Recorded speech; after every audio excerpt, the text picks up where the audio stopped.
go, guys. Let's go. Hit that like button.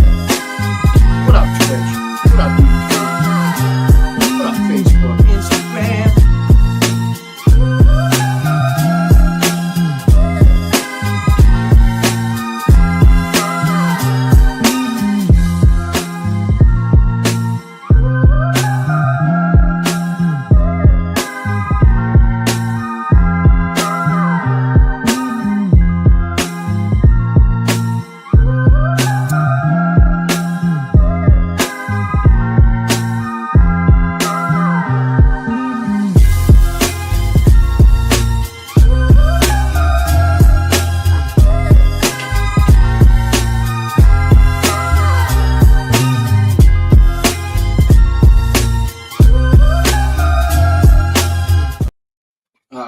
Alrighty, let's go. And just like that, ladies and gentlemen, just like that, we are back at you with some more blunt politics. I'm Boston Brian. I appreciate you being here. It is Sunday, April 27th, 2025, and the fascism and the authoritarianism continues to get worse every single day. They are trying to intimidate judges now. They are arresting judges now for not complying with their unconstitutional and illegal immigration policies that they're trying to enforce through ICE. But before we get into that and a lot more, let's bring in the chat. Say hi to everybody. Make sure everybody's having a good Sunday. What's going on? How you doing, Rocks? Thank you so much for being here. I appreciate your services. Appreciate you keeping that chat safe for everybody. What's up, Linda Lou? Hi, Mozart. How's everybody doing? What up, Patui Nordez? How are you? Michael, what's going on, my man? How's everybody doing? Gino? Agnes, how are you? Olga, appreciate you being here. Evie's on Twitch. What up, Twitch? Let's go. Let's go. Appreciate you guys watching on Twitch. Trying to get our numbers up there. I think we're getting towards like 1,000 on one of those platforms. Slow going, but we're getting there. We're getting there. What up, Keith from Missouri? What up, Keith? What up, brother? Slava Ukraina. Heroyam Slava. How is everybody? Waiting for everybody to filter in. Let's go. We got a few ridiculous things to talk about today, some dangerous things to talk about today. Maybe we're going to laugh at some people. We're definitely going to be hopefully trying to make this craziness, this ridiculous timeline that we're living in, a little more palatable for both you and I, to be honest. You know what I mean? Because it's not very easy to sift through the news nowadays and to pick out the stories that you think are going to be, of importance, say 2 months after the story breaks. Because a lot happens. You think it's, oh my God, it's the biggest news story ever. And then, 3 days later, something else happens and you forgot about the last thing. So it's tough to figure out, just what's going to stick. But I think arresting judges, I think that's a story that's going to stick. Like Pete Hegseth in his Signal chat leaks, that's probably going to stick, should stick, is sticking. I think this is just, like I said, another one of those stories. Trump's polls are down.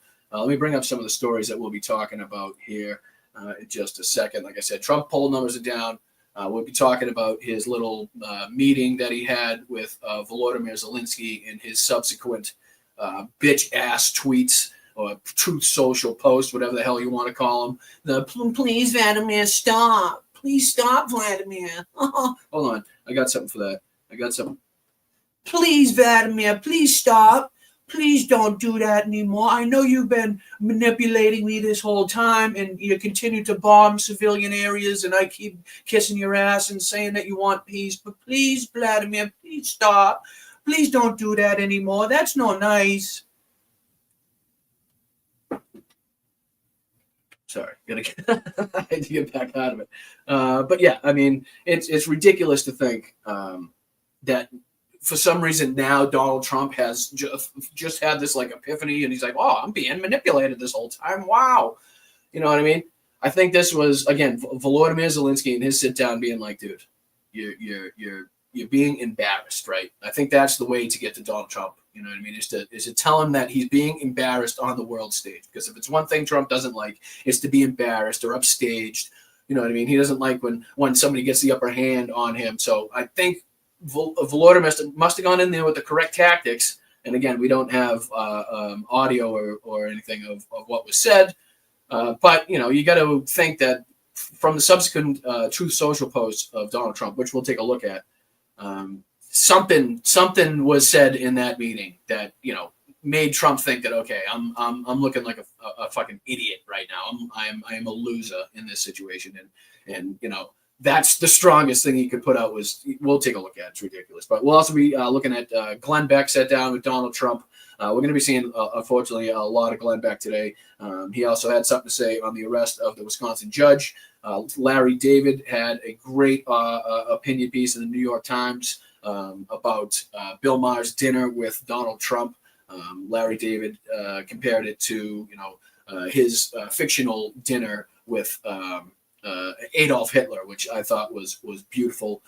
Kash Patel had his his tweet deleted for some reason that he had on the Wisconsin judge, so we'll take a look at that. And then a few other videos of people just reacting to you know, judges being arrested in the United States. I always thought there was a process. Look, I'm no lawyer, I'm no you know, expert in the field of law, but I always thought there was like boards and committees and stuff that were there and tasked to, you know, keep judges in line. If somebody has complaints, if somebody files a complaint on a judge, that has to go somewhere, and the judge then has to answer to somebody about those complaints.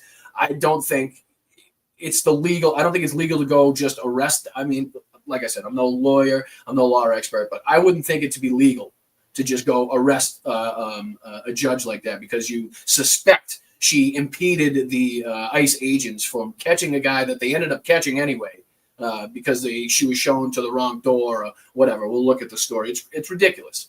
It's ridiculous, and it's a message trying to be sent to lawyers all around the country to get in line with the immigration policies, and to let these ICE agents just come in and pick people at will out of their courtrooms that are there either to either be sentenced for the crimes they committed here or to have their day in court for the charges they are being charged with.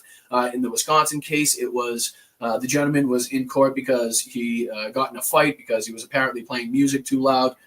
He ended up getting into a fight with somebody and then allegedly striking a woman that was trying to break up the fight. So he was there to face his day in court, right, for these charges.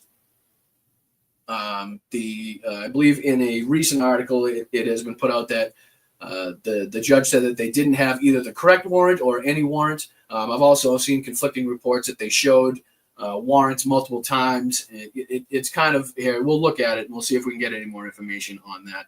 Oh, Rita, don't worry about it. Don't worry about it. No need to apologize. I appreciate you guys being here. Hit the like button.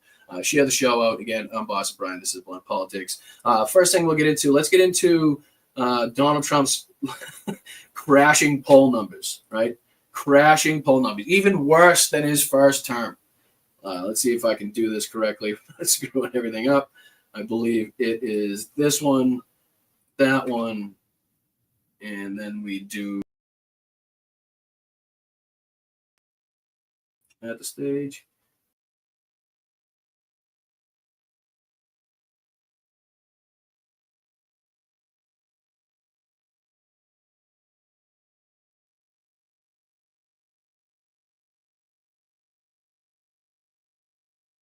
At the stage. There you go. Jesus Christ almighty. All right, let's get into this. This is MSNBC. The title is Unpopular. Trump whines about Fox News poll showing his approval rating cratering. He had, again, a Truth Social post right after Fox News reported on his poll numbers being shit, talking about Rupert Murdoch and needing to fire their pollsters and going off on a tangent about this. But let's get into this video just real quick, talking about his approval numbers.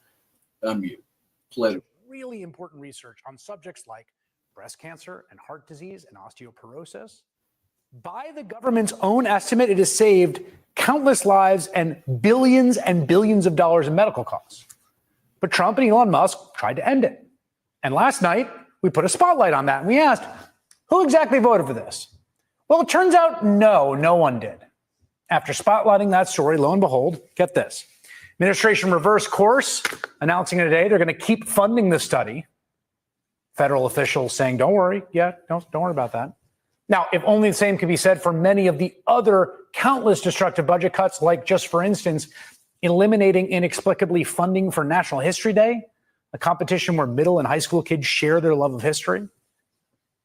I mean, as somebody that loves history, I mean, that has to be one of the more ridiculous things on the list, right, that they've cut.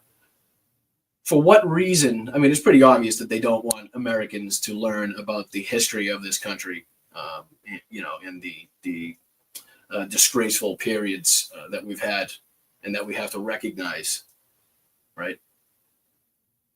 Not us ourselves, right? But it doesn't take too much to look back on history and say, okay, we fucked up in multiple places. We have to put our hands up for that one. Let's look at it. Let's see how we can avoid that in the future, right? Let's see how we can make sure that never happens again to any group of people, regardless of who we're talking about.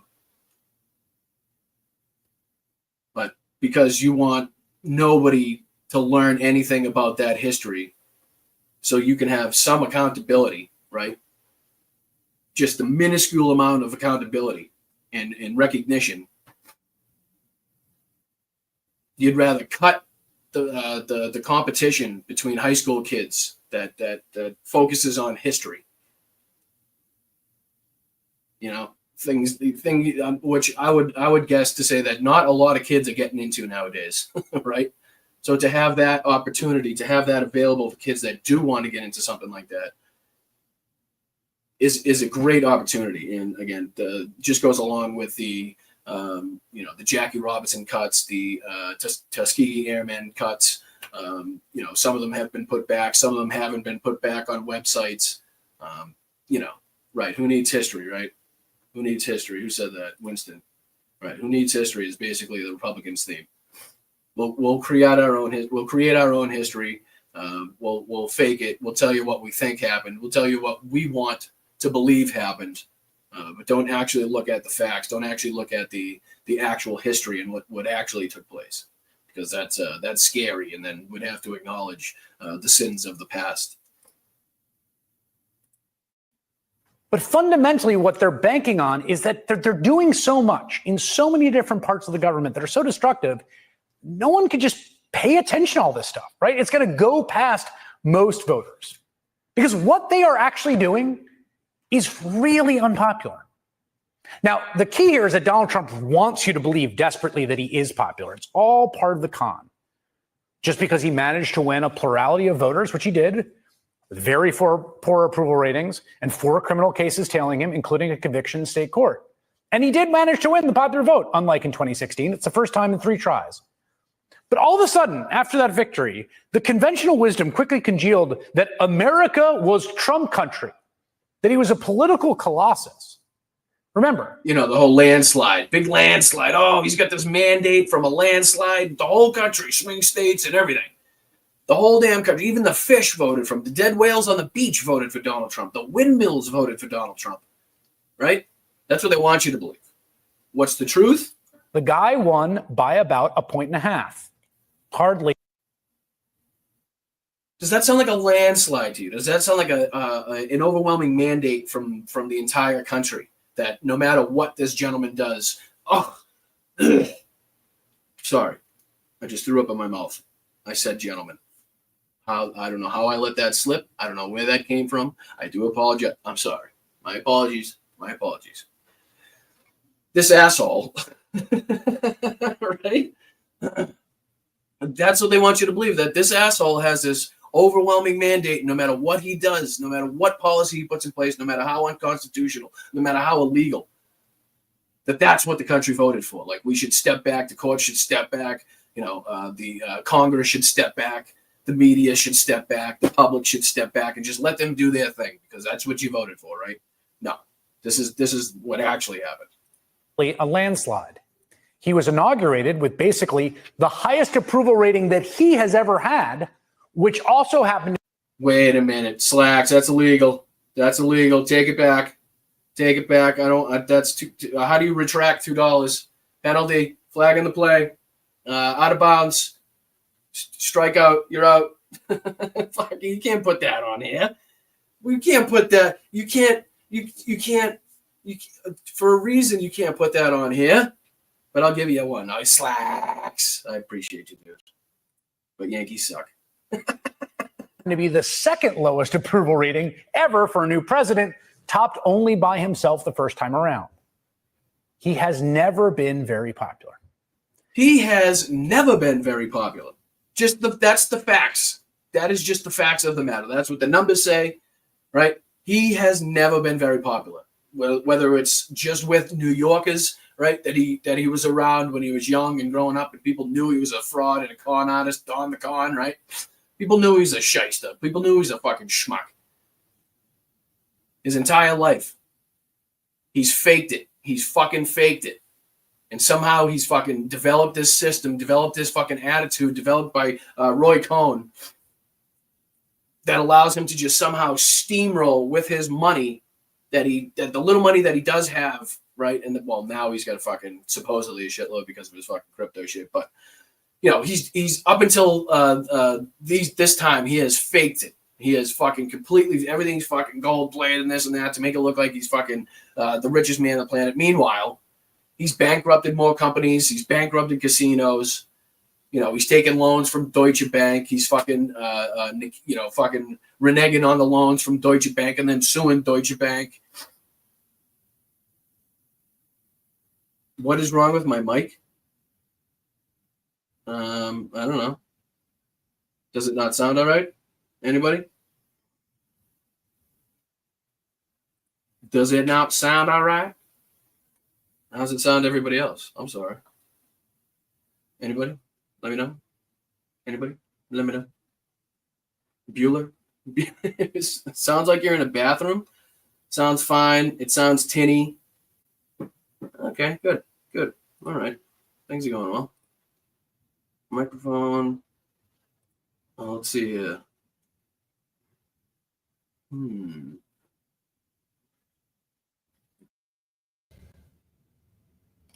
Is that better? Sounds great. Is this any better or is this worse? Let me know. If it's worse, okay. Better. All right. Thumbs up. I got the thumbs up from Mark, so I know I'm all right. Thank you, buddy. I appreciate it. I don't know why the microphone switched for some reason. I wasn't working off my actual mic, which is good. It's always good to do. I can't wait to hear back how that baby sounded on just get it right, Brian. Jesus. All right, here we go. And his approval rating has only gone down since. Nate Silver tracks the average over on his Substack. Full disclosure, some of the graphs on that site are really difficult to show on TV. They require lots of All right, this is what I want to show. I'll put this on the screen for you guys. Does this look like, is this something to brag about? Does this look like, yeah, the whole country's behind me? Is this good? Is that good? I don't think so. Yeah, true, atrocious, true. Right. Some of the shit being said over there is fucking ridiculous too. But does that in any way, shape, or form look like something is this a good thing? Is that a good thing? Does that look like it's going in the right direction? No. Okay. Just wanted to point that out. Just wanted to point that out. It's fucking, no matter what the guy says, no matter what his team tells you, no matter what Pam Bondi says on the screen, no matter what friggin' any one of his minions say on TV, the country is not behind what he's doing. He's always going to have that 30%, right? But the country is not behind in increasingly getting frustrated, getting aggravated, right? Getting active, which is a damn good thing. Unfortunately, like in most cases, it takes something really, really bad and really severe, to draw an outcome that is beneficial. I kind of related to, I have a huge family, and typically they're spread all over the place. And typically the only time we get together or see one another as a big bunch is when somebody passes away. Right. So it takes something, devastating, and it takes something, a bad situation, but out of that brings, the family together, and you get your moments and your laughs with family members you haven't seen like that. So unfortunately, that's what the country's going through right now. The country is unfortunately slowly dying because of Donald Trump. Democracy is slowly dying because of Donald Trump. And what it's doing is it's bringing the resistance. It's bringing the citizens that do want to get out there and fight together. And the more he pushes, the more the citizens will push back. And again, I always talk about that line in the sand. There's a fine line in that sand. History has taught us that you can only push the citizens of a country so far, and some more than others. Some lines are more egregious than others, but the people will snap and they will react. So his control, his attempted control of the judges in this country, and his continued intimidation tactics by Pam Bondi and Kash Patel, making and forcing everybody to step in line, whether it's AOC and Tom Homan, telling her that she can't come out and tell her constituents what rights they have, whether it be Pam Bondi and Kash Patel going after judges. So let's take a look at the Wisconsin. Let's pop in there, and we'll start talking about the arrest of the Wisconsin judge here. Let's see if I can pull this one up. I'm going to open it, and then I'm going to share this tab instead. I'm going to pause it, and then I'm going to. Well, agents. She was arrested today. Saying the judge purposefully directed agents away from a man who was supposed to be arrested in her courthouse. News Nation's Alex Capriello has been following these developments very closely, joins us live. So, Alex, what more are you learning now about her arrest? Yeah, Kelly, big story that broke this morning. FBI Director Kash Patel says Judge Hannah Dugan, a 9-year veteran on the Milwaukee County bench, attempted to misdirect federal agents from arresting an illegal alien inside of her courtroom. In a social media post, Patel says federal agents chased down Eduardo Flores Ruiz on foot, but the judge's obstruction created increased danger to the public.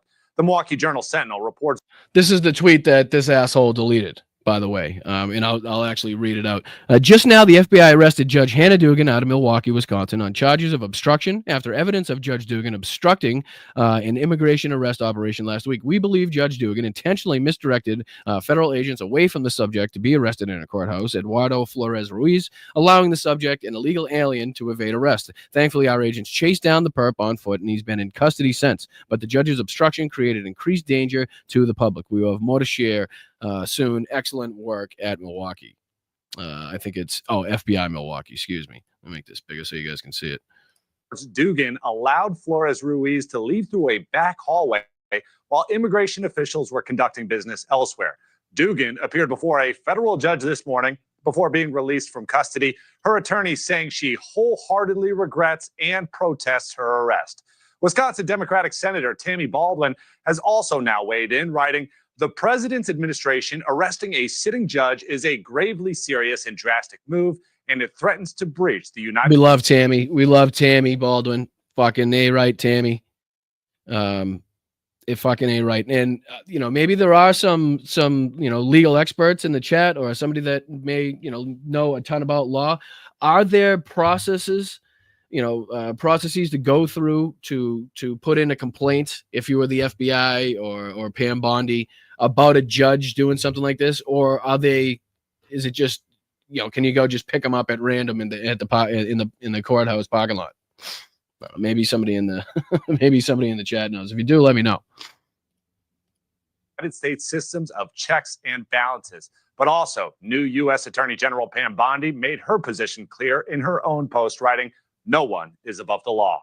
Flores Ruiz was appearing in a courtroom to face battery charges, but the Sentinel reports the agents did not have a proper arrest warrant. We've reached out to the Milwaukee FBI division for more details. We're still waiting to hear back. So this is from 15th, 1 day ago. So you heard the reporting there where it was said that they didn't have the proper arrest warrant. There was also reports earlier that they did have the proper arrest warrants, and there were witnesses, and now there's back and forth. So we'll see if there's any more information that's come out. All right, we'll check back. This comes, Alex, after a similar situation unfolded in New Mexico where a former Democratic judge and his wife were arrested for allegedly Not the only one. This is a former judge, but still harboring gang members. Yeah, all across the country, we're seeing more and more examples of officials in high positions pushing back against the Trump administration's roundup of illegal aliens. Take a look at these new images showing federal officials execute. Look at that. I mean, just look at what I don't understand. I mean, I guess I do understand the face coverings, but do they really? I don't know. Never mind. So I'm not going to get into that aspect. An arrest at a home. The whole thing is made to intimidate, is made to get judges to stay in line, to step in line, and to let this government and administration, regime, cartel, whatever the fuck you want to call it, take whoever they want, basically. Of a former New Mexico judge. The Department of Homeland Security says a former Democratic judge in Doña Ana County and his wife were renting out their backyard casita to an alleged Tren de Aragua gang member. Alleged. Great word in there is an alleged, right? Do we know? Do we not know? Is he already been deported? Are we ever going to know? Is he going to have his day in court? Does he have a chance to dispute the allegations? I don't. Let's see here. Let's see if they have more information on the guy. Immigration officials say at least 2 other alleged gang members were also living there. Venezuelan national Christian Ortega Lopez, who entered the country illegally back in 2023, was arrested in February after he was caught posing with guns in a social media post. Now, ex-judge Joel Cano and his wife Nancy Cano have also been taken into custody. They claim they didn't know Ortega Lopez had any gang. So I'm confused. So because the guy was caught posing in a picture with a gun, these 2 got arrested? Because they rent out the space? That's like if you own a friggin' unit in an apartment building or a couple units in a condominium or something like that, and you rent them out or lease them out or whatever the frig, and those people are doing something illegal, if they get in a fight with each other and they beat the hell out of each other, does the cop actually go and arrest the landlord too? I'm not fighting on behalf of the landlords, but it just, in this case, doesn't seem very valid that they should be taken into custody and arrested because the person that they're renting out a space to is in a Facebook picture with a gun. Affiliation. The judge and his wife have been booked into a county jail, and they face tampering with evidence charges. The New Mexico Supreme Court, in the meantime, has permanently barred Judge Cano from ever serving on the bench again. Wow. All right. Alex, thank you. Thank you for watching. Shut up, Cuomo, you piece of shit. All right, back at him. All right, so there's more to look at in this case too. Let's see here. This one as well. Let's see if I can open this one for you guys. Put this on the screen. Share this tab instead. With ChatGPT. Stage. How you doing? I don't want to do that one. I want to do this one. There you go. For sources. But Liner is different. No, I don't want to watch the video. A Wisconsin judge is out on bond after she was arrested Friday by the FBI. Federal authorities say that the judge interfered with the arrest of an undocumented immigrant. This is the latest in a series of recent confrontations between the Trump administration and the judiciary over immigration. NBC News national correspondent Aaron Gilchrist is with us this morning in Studio 1A with more. Aaron, good morning. Peter, good morning. FBI agents grabbed that Milwaukee County Circuit Court judge Hannah Dugan in the courthouse parking lot early Friday morning. That's according to a senior law enforcement official. Now, Dugan faces 2 federal criminal charges here: impeding a U.S. government proceeding and concealing an individual to prevent discovery and arrest. The FBI director, Kash Patel, said in a post on X that's now been deleted that Dugan intentionally misdirected federal agents when that defendant, Eduardo Flores Ruiz, was in Dugan's courtroom. He was there on local domestic abuse charges, Peter. And Aaron, so what exactly is the judge being accused of here? Detail what this accusation is. Well, Peter, court documents say that Dugan confronted arresting agents in the hallway before she directed Flores Ruiz and his lawyer through a non-public door in the courtroom there. Now, the documents say that Flores Ruiz was removed from the U.S. in 2013, and he had a deportation order against him again. Now, agents ultimately arrested him outside the courthouse on Friday. This is another salvo in the Trump administration's crackdown on immigration and that fight it's been having with the judiciary. The White House, we know, has threatened to take legal action against local officials, state officials, anybody who sort of gets in the way of their deportation efforts. Yeah, again, illegal, all of that, unconstitutional and illegal. That's not how it works. The government just can't go around slapping fucking cases on judges because they're not ruling cases in the way they want, or, you know, incriminating or incarcerating the people that they want, or letting them pick out of their courtrooms anybody that they want, right? Now, so I think the Milwaukee Sentinel, let's see here if I can pull this up, but I think they kind of had a good explanation of what may have taken place. Milwaukee Sentinel. Let's see here if I can pull this up for you guys. Is it this one? Oh, maybe it's, you might have to have a subscription to it. No, you don't. Can I search? Yes, I can search. I sure can. Pull this up. Oh, that's not how you spell it.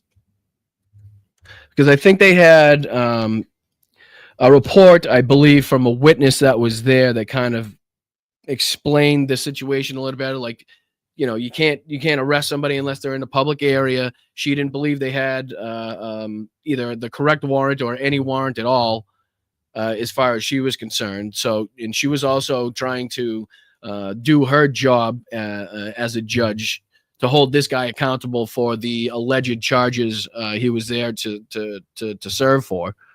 You search for no. Oh, Jesus Christ! I can't spell anything right. Well, I can, but all right, here we go. Judge Hannah Dugan arrest. Politicians react. Let's see. I think this is the one. No, that's Milwaukee mayor. Well, they've had a lot on this arrest, which is good. What to know about? Here, let's see if this is. I think this is it. What to know? Share this tab instead. See if you guys can see this. Here we go. Nope. Thank you. What to know about Hannah Dugan's Milwaukee judge arrested amid ICE investigation on April 25th.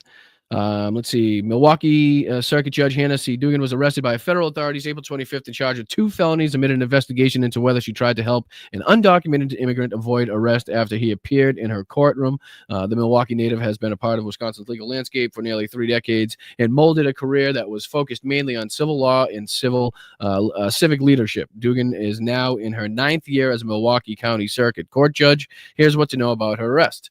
We know where she was arrested, right? We know what she was charged with as far as obstruction in concealing an individual. Let's see here. If we scroll down, that's her legal experience. That's what her. How old is Doug? We know that. Maybe this isn't the one. There was one in here that did have. Let's see. What to know about the arrest? Made no public comments. This might have been earlier. So let's see if I can go back. See photos. What's going to us to know? I don't want to see photos. Protesters outside. Maybe it's this one? It's hard to know. They've done some good reporting on this. The Milwaukee Journey Sentinel. According to a 13-page complaint, is accused of obstructing U.S. agent, concealing an individual. These two charges carry a maximum penalty of 6 years in prison and $350,000 fine, but sentences in cases involving nonviolent offenses typically are much shorter. Let's see if this is. I believe it was lower in the article. Judge Dugan makes brief appearance in federal courtroom. Appeared before a magistrate. As attended, let's see here. Dugan made her federal appearance. No. Reaction to the U.S. grew nationally. U.S. Attorney Pam Bondi posted on X, I can confirm that our FBI agents have arrested Hannah Duggan, a county judge in Milwaukee, for allegedly helping an illegal alien avoid an arrest by ICE. Just now, the FBI arrested Judge Dugan. We read that one. A person who is a judge who is a resident has no problem being found, should not be arrested, if you will, like some common criminal, Gimbel said. And I'm shocked and surprised that the U.S. Attorney's Office or the FBI would not have invited her to show up and accept process if they're going to charge her with a crime. It sounds like it would be a little more along the lines of the ethics typically associated with the judiciary. Let's see. Tammy Baldwin said that. I'm looking for the statement. I don't give a shit what Ron Johnson said. Think twice. On Friday, protesters gathered outside, accused of assisting in the complaint says federal officials used biometric fingerprint comparisons to see that Flores Ruiz, who was set to appear before Duggan 18, had been deported from the United States in 2013. ICE officials obtained an arrest warrant for Flores on April 17th. A day later, 6 members of Milwaukee ICE task force dressed in plain clothes went to the county courthouse to arrest Flores Ruiz at about 8 a.m. The complaint says they then informed the bailiff in Duggan's courtroom that they were planning the arrest, agreeing to wait to do so until after his court appearance. A clerk notified Duggan that it appeared ICE agents were waiting in the hallway outside her courtroom. Judge Duggan became visibly angry, commented that the situation was absurd, left the bench, and entered the chambers. According to the complaint, Duggan confronted members of the arrest team while, quote, visibly upset and had a confrontational, angry demeanor, quote. She told the group of members that they needed a judicial warrant, not an administrative one, and directed them to report to Chief Judge Kyle Ashley's office. While this is going on, the bailiff informed the arrest team, which included ICE, FBI, and DEA officials, that Duggan had expedited Flores Ruiz's case. Witnesses told federal authorities that she then, quote, forcefully motioned, end quote, for the defendant and his attorneys to exit through a side door near the jury box that leads to a private hallway and then to a public area outside the courtroom. A DEA agent then saw Flores Ruiz and his attorney get on an elevator, and he got on it with them, notifying the others on the arrest team that was happening. Ruiz got off the elevator and was confronted by 2 agents outside the courthouse. A foot chase ensued. Then if the guy's on the elevator with him, how did he even get to a foot chase? The complaint said the agent pursued Flores Ruiz for the entire length of the courthouse and ultimately apprehended him near the intersection of West State Street and 10th Street. Ruiz was handcuffed and detained. In a federal court appearance the same day, Ruiz's attorney, Martha Pruz, said a judge assisted his client in that Ruiz was acting on the advice of his state attorney. Minutes from the courthouse hearing, Ruiz, who had been working as a cook, had been living in Milwaukee for about 12 years. Let's see here. Ruiz listed as being in ICE custody at the Doge Detention Facility in Juneau, according to federal online detainee locator system. I think this is the one. Records show, let's see, the arrest marked at least the third time. Oh, here we go. The arrest marked at least the third time in recent months that federal immigration agents have come to the courthouse with arrest warrants. In March and in early April, 2 people were arrested by ICE officials in the hallways of the courthouse. Records show that Duggan had 25 cases on the morning of April 8th. Ruiz's case was set for 8:30 a.m. He does not appear to have any other state or federal criminal offenses or charges. According to his criminal complaint, Ruiz is charged with 3 counts of misdemeanor battery. The charges include modifiers for domestic violence that could subject him to additional punishment if he is convicted. The case stemmed from a fight on March 12th. This is the reason that Ruiz was in court to begin with. It stemmed from a fight on March 12th between 2 roommates at a home at 3900 block of West Vladimir Street.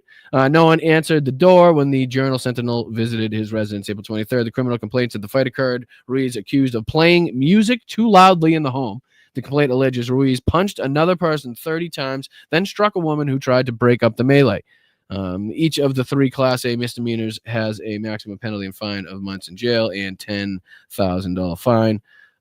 So basically, he was there to, get to have his day in court. You know what I mean? And it's her job to make sure that that happens. And it's her job to make sure that the officials have the correct warrants.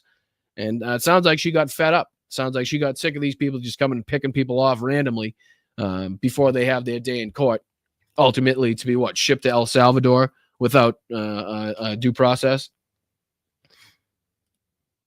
So just wanted to fill you in on the details of that. But there was, does this go on? No, that's the end of it. If you look up this story, there is a few more, I believe. I'm not gonna. It would probably take too much time to find, but there are some recent articles that give some other accounts of people there besides the going in. She was enraged and slamming things type of thing that you're hearing from this one right here. All right, let's see if I can go to this one. How you doing? How's everybody doing? Thank you so much for being here. I'm Boston Bryant. This is Blood Politics. Hit the like button. We're talking about the fascist authoritarian moves that are now being taken against judges in this country to intimidate, which is what this is. This is a move to intimidate other judges from going against the Trump regime cartel in court with their illegal, unconstitutional immigration policies that ICE is now enforcing, that DEA is now enforcing, that FBI is now enforcing. Right? Let's see if I can do this. We should take a look quickly at what Pam Bondi had to say on Fox. Actually, no, let me see if I can get to this. I don't even want to see Pam Bondi's face. Tell you the truth. if I'm honest about it. All right, so we did this one. I'll mark it. Did that one. All right, did I show you this? I did show you Kash Patel's tweet, right? The one he deleted there. Let's see here. Oh, this is what I wanted to show you too. This is no different, right? I'll bring this up for you.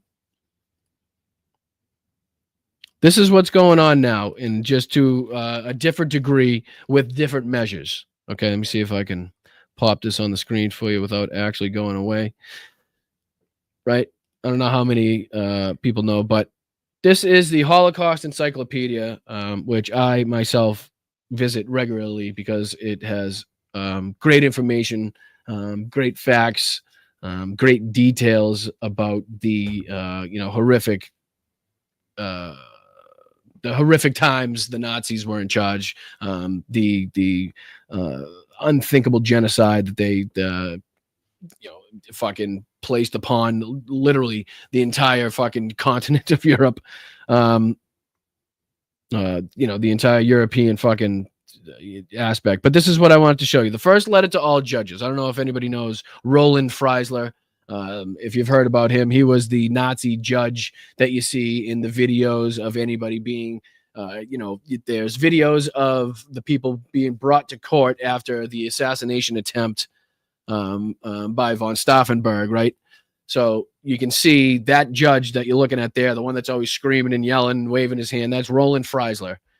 So this was sent out to the judges, basically trying to tell the judges back then, hey, listen, if you're not going to fucking do what we tell you to do, if you're not going to toe the party line, then you're just not going to be around anymore. We're going to send you to the concentration camps, right? So from 1942, and even before that, I believe starting in 1933 when the Nazis took power, they started this whole system of systematically going against the teachers and professors, the intelligence, the intelligentsia of the country, right? They would go after any military leader, anybody that had any military experience that was known to be against the Nazis, the lawyers that were known to be against the Nazis, the judges, right? They were going after these people systematically and taking them out and either replacing them with people that were loyal or forcing them by some corrupt measures to toe their party line. But from 1942 until the end of the war in 1945, the Nazi court system became more and more a state vehicle for injustice and persecution. A state vehicle. So doing what the government wants them to do. That was just basically a new arm of the state, a new arm for the Nazis to control the people. A series of, quote, letters to all judges, end quote, presented the state's position on political questions and on the legal interpretation of Nazi law. The first of these, quote, letters concerned the application of the death penalty. The background: the first letter to all judges guidelines for sentences October 1st, 1942. On August 20, 1942, Adolf Hitler appointed Otto Thierick, a vehement Nazi, a Reich Minister of Justice, heralding the end of the independent judiciary in Germany, giving free rein by Hitler. Thierick demanded more and more extreme legal measures against Jews and others, increasing the pressure on German judges to render their verdicts according to Nazi principles and ideology. Right here. So pressure on the judges to render their verdicts according to Nazi principles and ideology. Now, can we kind of put a pin in that, and a pin in what's going on there? And if we put a string to that, is it going to be a straight line? Right? Is this tactic that they're using, which is what it is? This is a tactic. This is a scare tactic. This is an intimidation tactic, right? As you heard in that article, it's probably more typical if they thought this actually did occur, if they thought she actually did commit a crime that they were going to arrest her for, that they would probably typically call her in. She's a judge, right? They know where she works. They know where she's going to be. Give her the chance to at least present herself and either give her side of the story or let the be taken into custody, right? But it's probably not typical for judges to be arrested in the fucking parking lot of their own courtroom. But this is the tactics that they're using. This is the same tactics. Pressure on the judges to render their verdicts according to Donald Trump's principles and ideology. Just change the words around. Pressure on U.S. judges to render the verdicts according to Trump's principles and ideology. I mean, could you put that in an article today? Would that stick in an article? I think it would. They were urging with the compliance of many individuals throughout the legal profession, the Nazi court system became more and more a state vehicle for injustice and persecution from 1942 until the end of the war in 1945. On October 1st, less than 6 weeks after his appointment, Thierick issued the first in a series of so-called letters to all judges, which served as an official guideline to be used in sentencing, dealing with such varied cases as divorce, legal determination of Jewish descent, treatment of antisocial elements, and refusal to give the Nazi salute, and looting. These letters presented the state's position on political questions and on the legal interpretation of Nazi laws. In practice, Thierick's letters pressured judges who are under public threat of removal from office to choose the path of least resistance and decide a case according to the examples set out in them, although no judge was ever removed from office for the explicit reason of having failed to do so. The letters were classified as state secrets, so they weren't published. They weren't put out for the public to know. This was, hey, behind the scenes, like, listen, motherfucker, type of thing.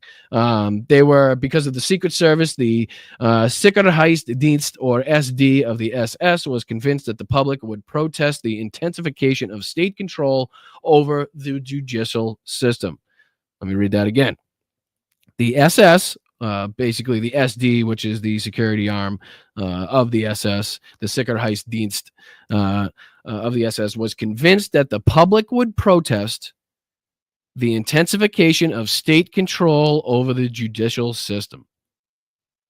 What's up, Loquera? How are you? Tell your son I said what's up. What's up, Loquera, son? How are you? Hope you're well, dude. Appreciate you being here. What's up, Wes? How are you, dude? What's up, Mozart? What's up, Evies? How are you? What's up, Winston? As the public should, right? But does this not sound similar, right? I know we've got no evidence of a specific letter, memo, anything like that going out to the high-ranking judiciary in this country, but the tactics remain the same.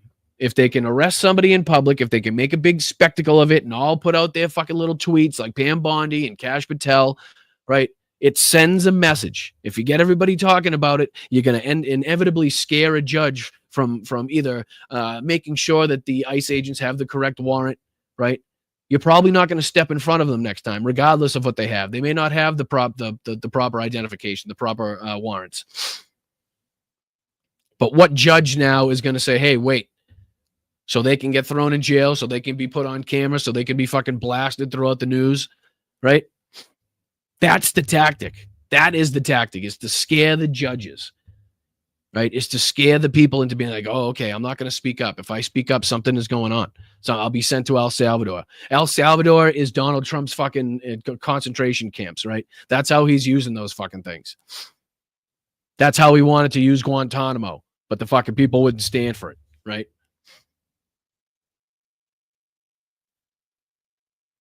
So he had to ditch that. Now he's fucking going to El Salvador to these fucking mega encampments. And he's using those as the fucking threat to people. Hanging that above people's heads that are going through the asylum process, right? That are showing up to court because they have, everything in order. They've shown up to every fucking meeting they were supposed to have. But it doesn't matter if they get taken, they get sent. Do they have their day in court? No, because there's no due process now. What I tell you goes. What I say they are goes. They're gang members. If I say they're gang members, they're gang members. You can't prove differently. We're going to send them to El Salvador. They don't have their day in court. How'd prove me wrong, right? This is the fucking Steven Crowder fucking aspect. This is the the Steven Crowder plan to immigration, right? I'm sending everybody out. I'm telling you what they are. It doesn't matter what their fucking background says. It doesn't matter who they're married to. It doesn't matter how long they've been here, where they live, if they have a union job, if they're a hairdresser, if they're gay. It doesn't matter. Everybody's going.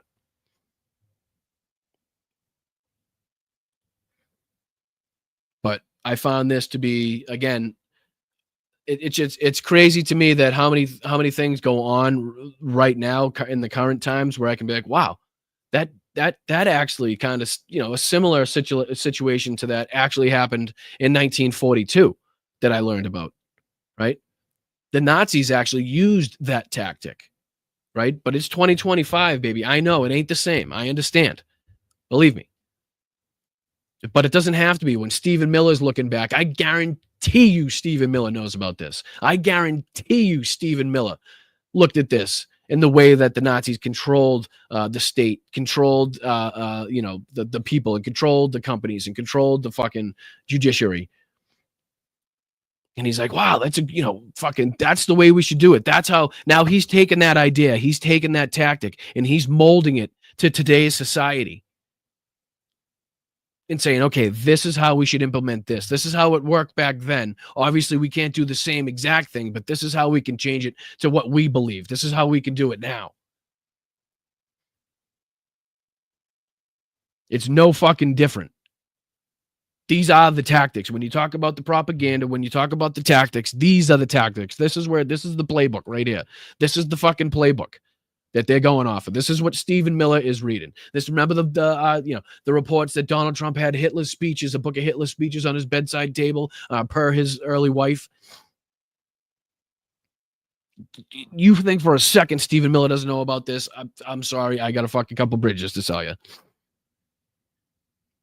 I'm sure he knows this and a lot more, right?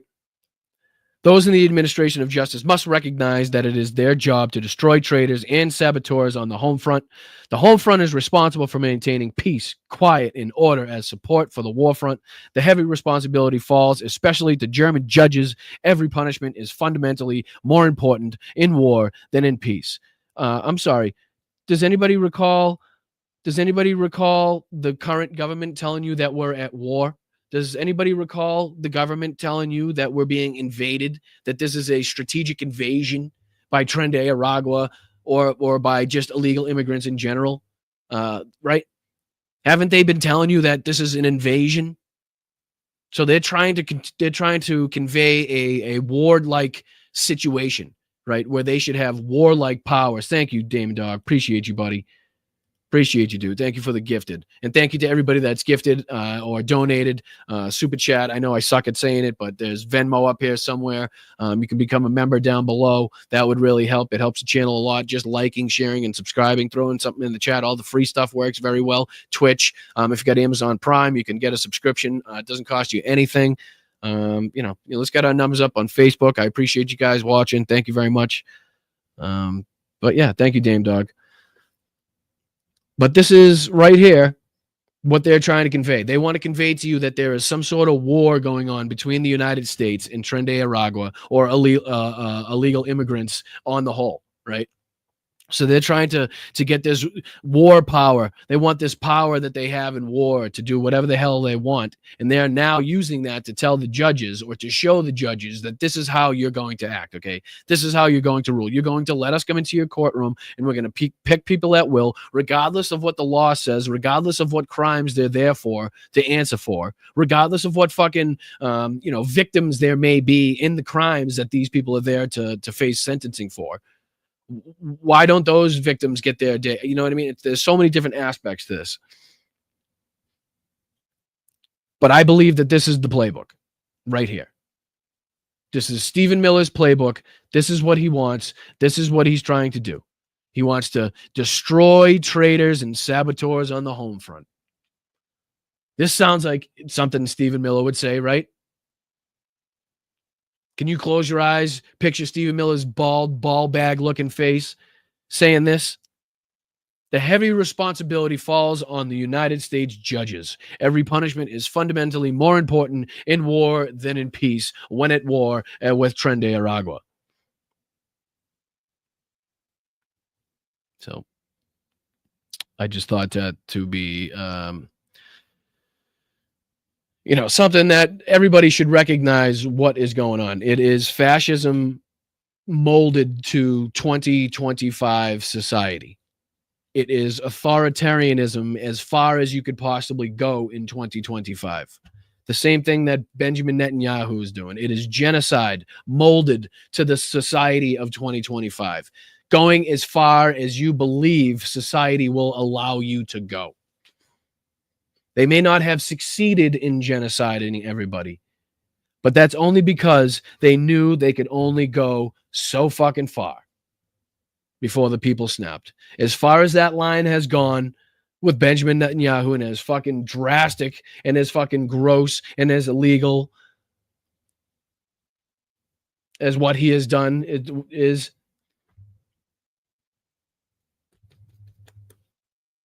It's just sorry. So I just figured that would be very poignant for everybody to look at. Like I said, picture Stephen Miller reading that. I can very easily picture Stephen Miller bringing that up and saying, you know what? Yeah, that sounds like something we should do. We have saboteurs and traitors on the home front, right? Look at the judges, the former judges in New Mexico. What was it, Arizona or New Mexico? I apologize, but the former judges, right, are considered traitors. And the trend in the alleged gang members that will live in their properties are the saboteurs, right, of today. That's how you relate that to today. The Americans they arrested are the traitors. The supposed and alleged gang members that were supposedly and allegedly living in their property are the traitors. That's the 1-to-1 to today. Thank you, Sheldon. Hey, buddy. Appreciate you, dude. Yeah, I know. Sometimes I get so into it that I forget where I was going. I got so soon as I said Benjamin Netanyahu, I went off on him, and I kind of I lost the plot, which happens, and I apologize. All right, it is Jesus Christ. Time flies when you're not having fun. All right, let's take a look at some idiocy. Right, let's laugh at what is probably. Oh, should I look at this first? Let's take a look at this first before we get into that. Let me share this instead. Put this on the screen for you. I can take this off. It should work at some point. All right, here we go.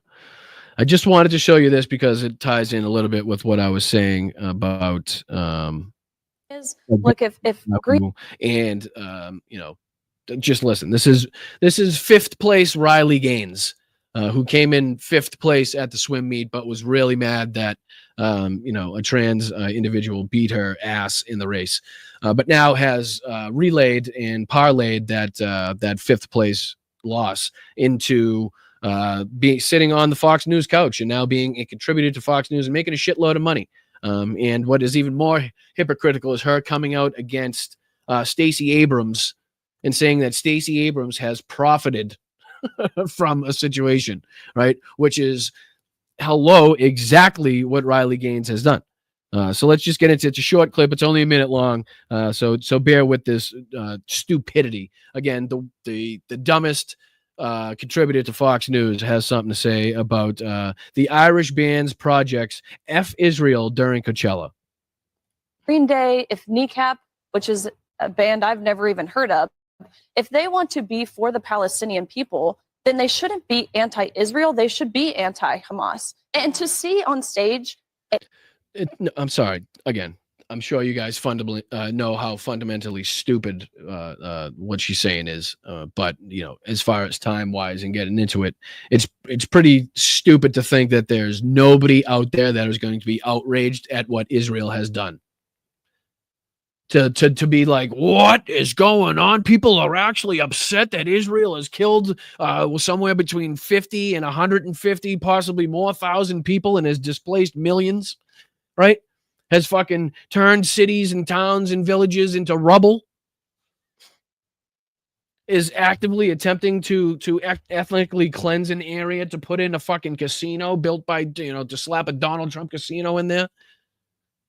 You think there's nobody going to be pissed off at that? I'm sorry. You think it's like a fucking mind-blowing light bulb moment that people are actually pissed off at that? Like, get a fucking grip, lady. A large billboard that says F Israel. Unreal. It's unreal. No, It is unreal. Free speech on the free speech channel. The free speech warriors here are really upset about the fucking display of free speech from a band and what they think and their opinions. They're unreal. This didn't happen in Nazi Germany in the 1930s. This was in 2025. Okay. A little math there. We're going to do a little. Let me just write this. Israel, 1948. Okay. The Nazis were defeated in 19. I don't think Israel was there. My math tells me that Israel wasn't a thing. When when the Nazis were in power. But thank God we got rid of that whole math, not that whole history, the debate thing that the high schools are going to have, because I think Riley Gaines could have benefited from a little bit of that. She might have, if she just, instead of swimming, which she sucks at, clearly, if she went to that history meet, right? If she went to that history fucking competition, she may not have looked so goddamn stupid on Fox News. In America, beyond staggering. Well, and that's what I wanted to ask you was, how do we combat this with young people? I feel like we can see how it got here, which is I love that she doesn't finish the sentence because she knows she was about to fuck up here. But how do we combat it now? How do we Good catch there. Good catch. turn these young people around? Well, I think we have to remove these activists from these authority positions. Remove these activists from the authority positions. Right now, we're calling for the government. We're calling for Donald Trump's regime to actively tell his agencies to go after activists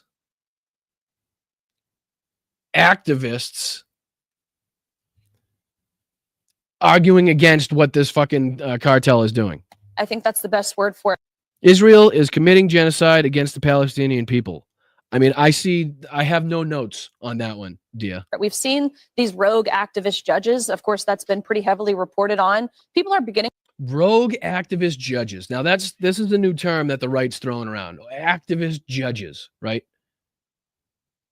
So they're just trying to throw that around to anybody that goes against or rules against, regardless of what higher up in courts they are. It doesn't matter if it's a fucking district court, state court, federal court. If the government has a case at that court and they are fucking being ruled against by the judge, they're now trying to, send these little minions out there to tell the judges, stay in line. You better rule with us or you're going to get arrested. You better not fucking stop anything. To open their eyes, but these activists have infiltrated into academia, these large, prestigious, at one point maybe considered prestigious academic institutions. We have infiltrated. It's not students that have an opinion of their own. It's not students that have done the fucking homework and the research to know. It's not students that have been there for 2, 3, sometimes fucking 4 years already. It's people that have infiltrated just for this moment, right? They're not real people with real opinions and real ideas and real views. They're being paid by George Soros. Have to remove them, and of course, You have to remove them, right? instill the values of education. I mean, it's really as simple as that. And instill my the thing- values of education. Okay. Just wanted to share that little bit of fucking absolute nonsense with you guys before we dig into, before we head and drive ourselves into Nuntsville. We're going to go into Nuntsville, USA here, ladies and gentlemen. So I don't know if you got to tint your windows. I don't know what you got to do. If you got a little screen you can put on, you got a little screen you can put on your windows, put on your those big, thick black glasses so you don't have to see anything, so you can just hear.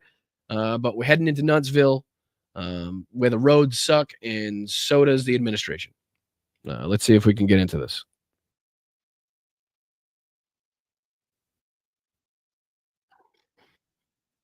Oh, sorry. This is Glenn Beck, his sit-down interview. This was, what was it, a few days ago, I think? 2 days ago, talking about Donald Trump's first 100 days, why President Trump is not, quote, negotiating, end quote, with global elites. And I love Trump's comments that he's negotiating with 200 countries. No, he's negotiating 200 trade deals. Does anybody see the problem in that, 200 trade deals? So which countries came twice? Because as far as I know, there's about 195 countries. Does that mean 5 penguins showed up after the entire fucking planet showed up to negotiate a deal with you? What deals have been done? What deals have been signed? Right? I thought we were going to do 90 deals in 90 days, right? How about one deal in 90 days? I don't know. All right, let's get into this. Let's skip his little fucking intro because I don't give a shit. Where does he sit down? Here we go.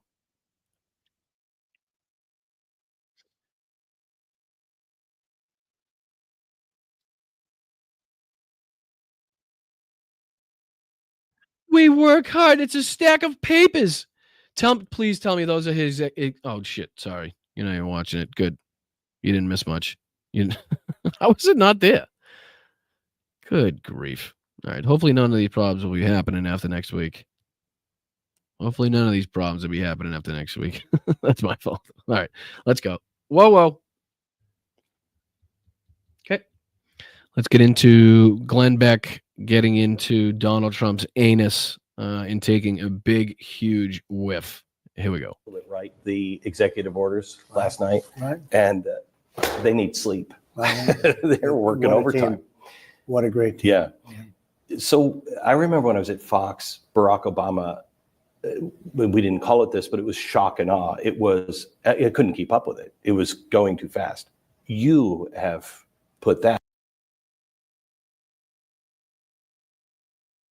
to shame. Blew them all away. Was that by design to? No, and there were just so many things that the country needed. I mean, honestly, this country, what they did in 4 years was so disastrous for the country. Here we go. Sorry, I was trying to fix my goddamn camera. I'm going back. I want to go back to the stack of papers. I gotta go. I gotta go back to the stack of papers. Sorry. Here we go. Right, the executive orders last night, Right. and they need sleep.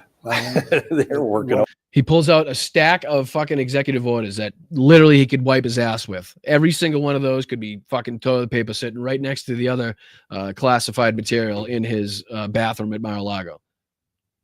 Just wipe his ass because the next president come in and literally just fucking burn those puppies in the fireplace. So here we go. Overtime. What a great team. Yeah. So I remember when I was at Fox, Barack Obama, we didn't call it this, but it was shock and awe. It was, I couldn't keep up with it. It was going too fast. You have put that to shame. Blew them all away. It has. Yep.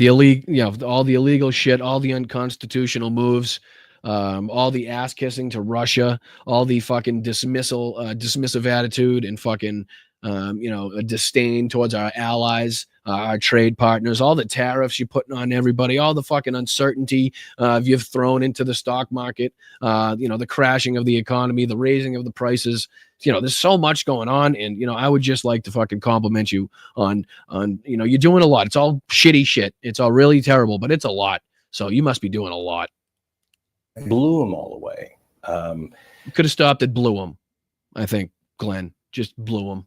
Is good. Was that by design to?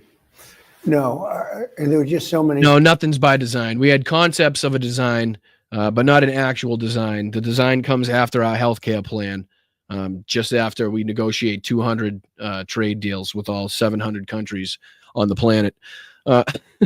Things that the country needed. I mean, honestly, this country, what they did in 4 years was so disastrous for the country. It was. Remember that time when we cut child poverty in half? That was terrible. That was terrible. Remember that time we reestablished manufacturing of chips in the United States so we didn't have to get them overseas? That was fucking terrible. What an asshole. Remember when the economy recovered faster or as fast as any economy on the planet after COVID? That whole thing that you fucked up and let over 1 million people die. That one. Excuse me. You remember all that? No? Okay.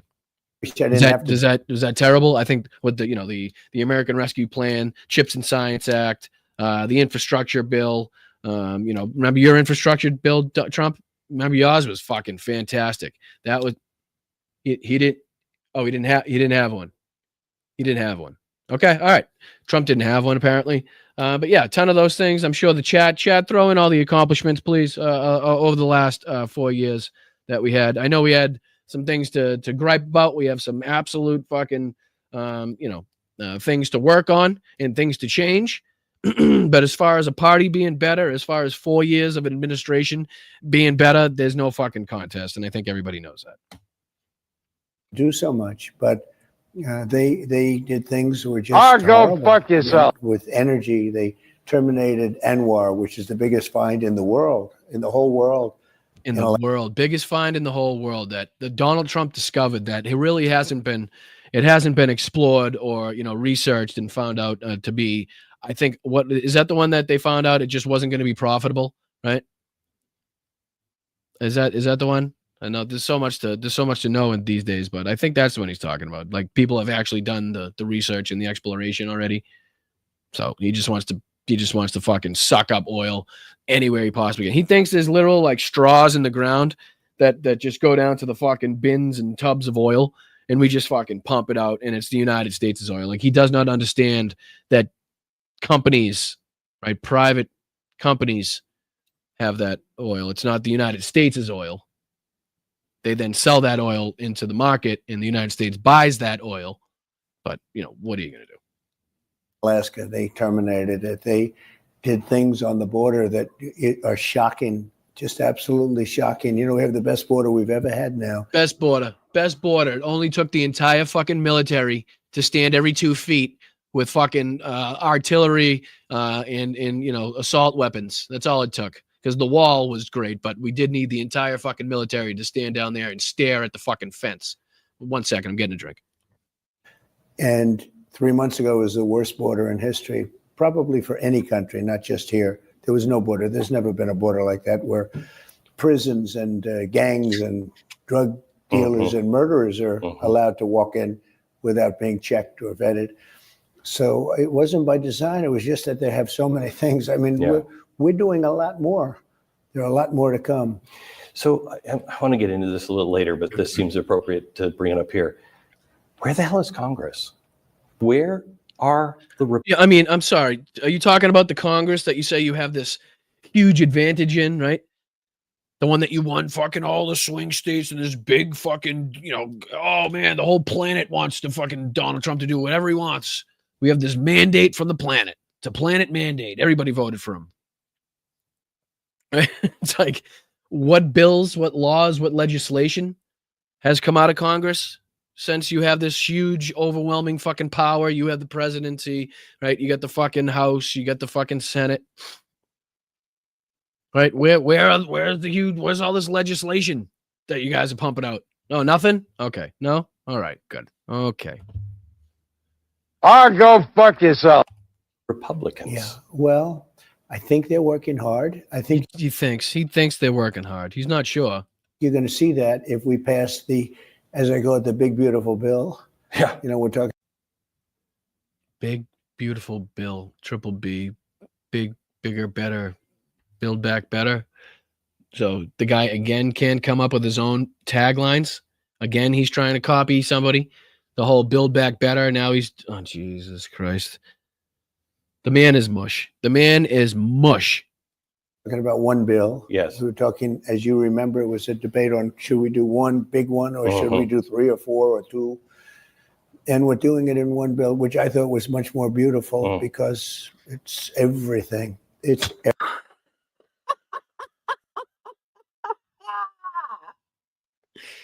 Yes. Oh, what a dopey dipshit.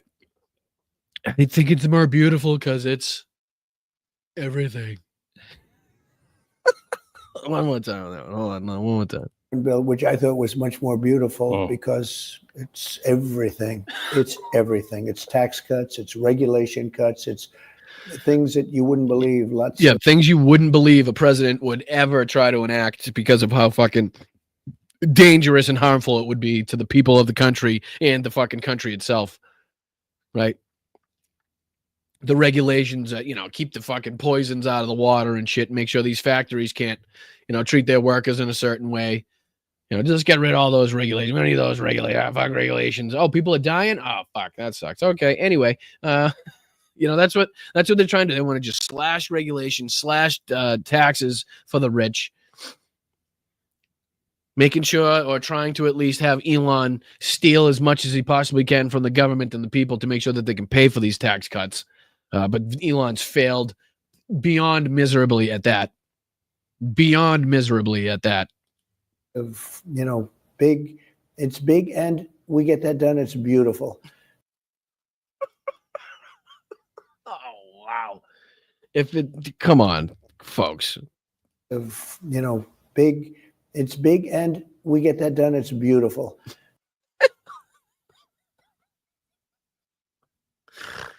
Oh, jeez. Yeah, I mean, I'm no professor, but I mean, his vocabulary is verging on second to third grade at this moment in time. Right? Holy sugar pie. And we are getting along very well. I will tell you, the Republicans, we had a majority a few months ago of 1 in the House. Now we have 7. That's a lot. We won 2 races. What have you done with it was the question. Where is the Congress? What are they doing with their fucking huge, overwhelming mandate? Anything? No? And picked up a couple of others in addition. But we're up to 7. That's a big difference. Will all your work go away, however, if they don't codify? So we're going to Yes, it will. All those fucking stupid papers you were holding up in the beginning, right? All those useless executive orders you were holding up will be fucking fuel for the fire to warm the White House. Codify. And we're going to wait till after the bill is passed. And then that's usually how it goes. We're going to work on nothing but codifying. As an example, the other day I did shower heads and sinks and the whole thing. Thank you. Isn't it nice? Yes, it is. It is. Jesus Christ Almighty. We did sinks and shower heads. What did he say? Come on. Passed. And then we're going to work on nothing but codifying. As an example, the other day I did shower heads and sinks and the whole thing. Thank you. Isn't it nice? Yes, it is.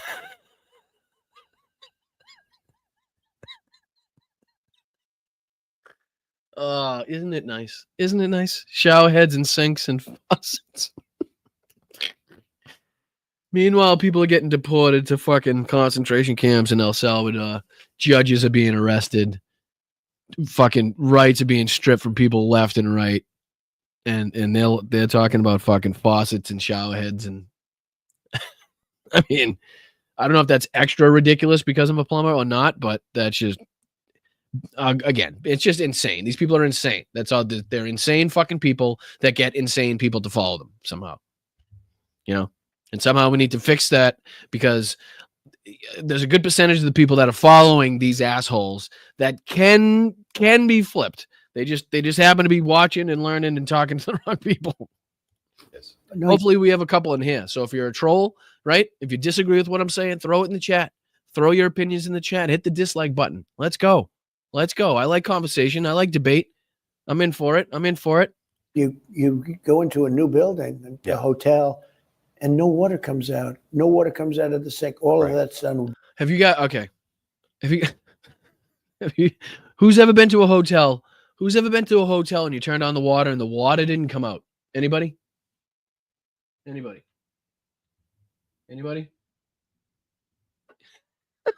What? What are we talking about, dude? The water hasn't come out? Oh, Jesus. Okay. All righty. That's okay. Dishwashers. We did a little thing, very little thing, but it was a big thing to some people. Very little thing. Can you please stop talking about your junk like that, sir? We ask you nothing about your mushroom. So can you stick it? Stop it. We did a little thing, very little thing, but it was a big thing to some people. Straws. We are now making again straws that are plastic straws as opposed to paper. Awesome. Perfect. So when you see those laying on the fucking side of the road and floating in the rivers and streams, or in the oceans and fucking ponds or whatever it is, you can thank Donald Trump for bringing back plastic straws. Paper that melts in your mouth. Yeah. And so many different things. It's been really amazing. Yeah. A lot of So papers, we got what? Wait, what did he just list?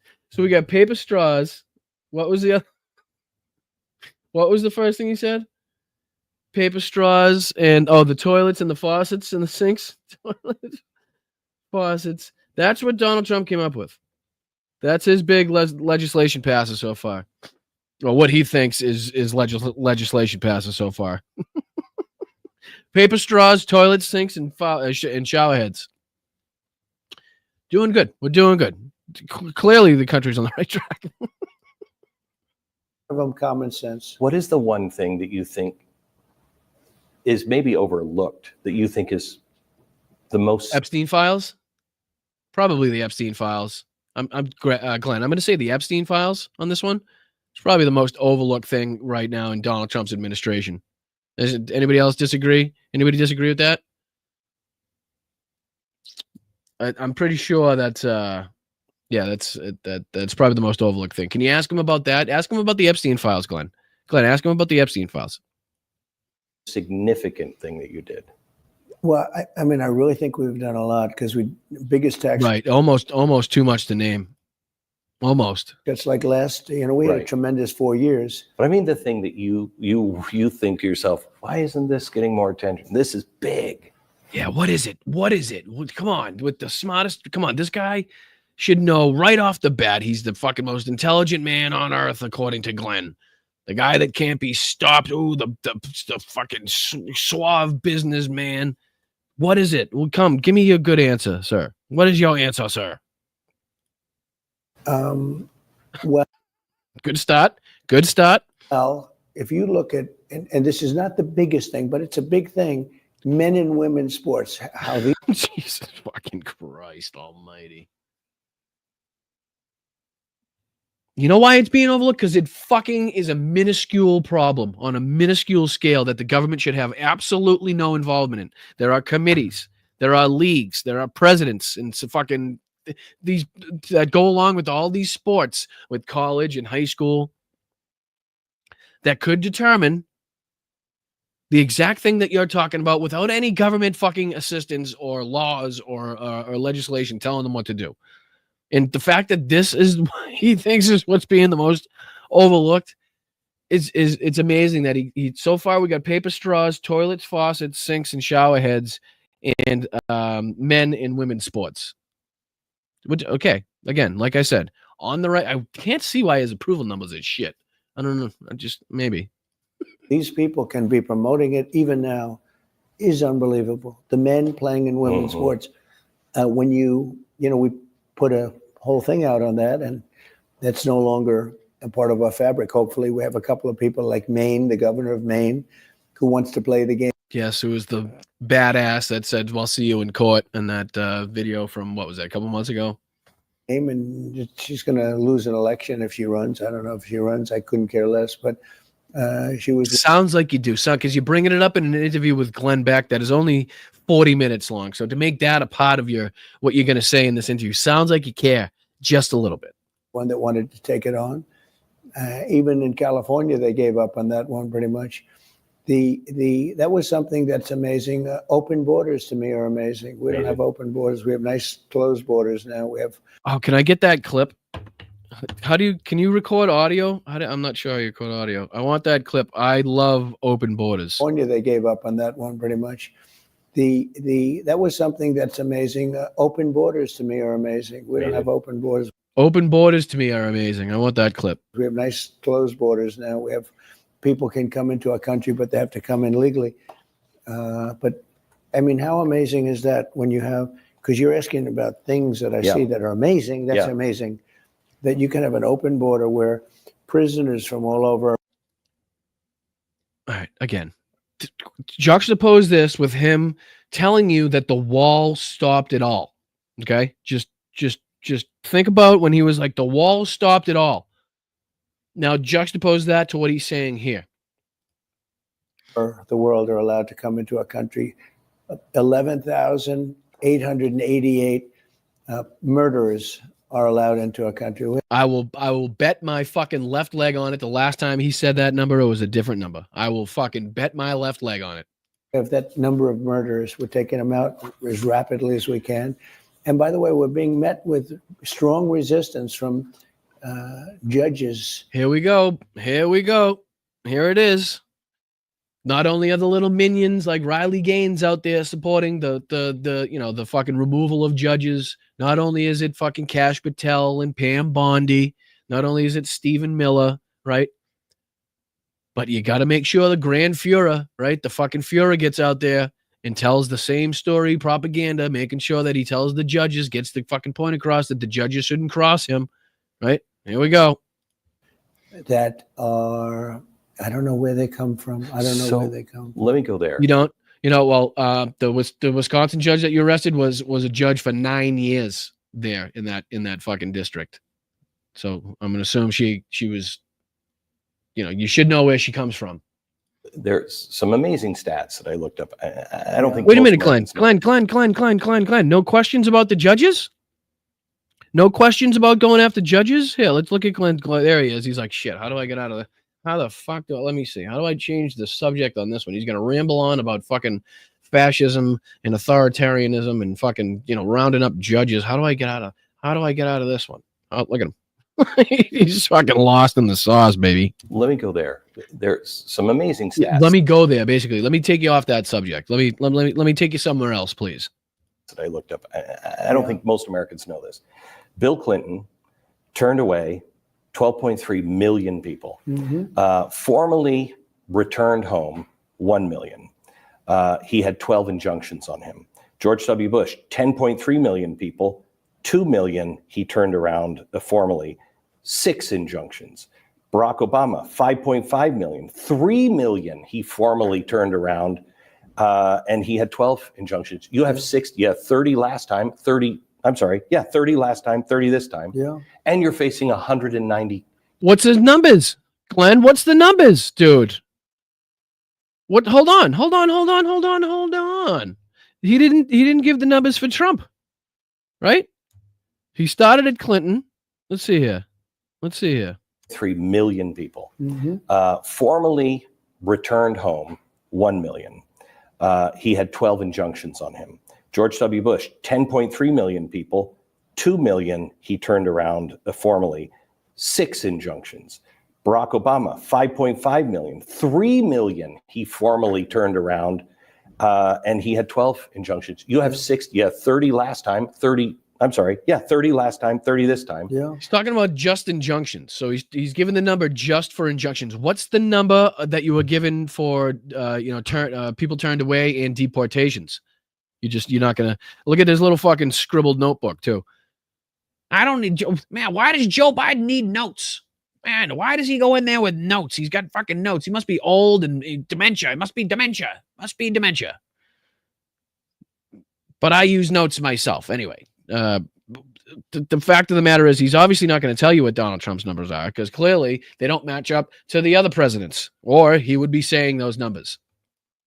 And you're facing 190, you're 100 days in, and you have 190 cases against you. It's obstruction. And what they're doing to the country. It's not obstruction. Well, yes, you could call it obstruction. It's more like resistance, I would call it, right?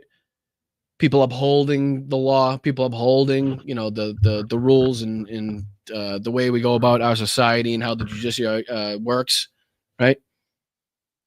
Like that, you can't just, we go by the Constitution and, the Bill of Rights and, he doesn't know, but I know you guys in the chat know. But 190 of those are at least people that are saying, no. That's not how it works. You can't do that shit. You can't do that shit. But we just hope that it holds up. We just hope that these judges don't cave. We just hope that they don't get intimidated by this administration because judges are now getting arrested and locked up. Is unbelievable, but we're getting it done and we're winning, but it's so much more difficult than it should be. When you have a murderer that people are protecting, when you have people like, you read so much about the wonderful man from Maryland. Who was just wonderful, but he had on his knuckles tattooed MS-13. No, he didn't. No, he didn't. No, he didn't. No, he didn't. No, he didn't. No, he didn't. The picture that you held up had fucking written above his tattoos MS-13. Now, you can infer whatever the fucking tattoos mean on his knuckles, right? But that's not what the fuck the tattoos are.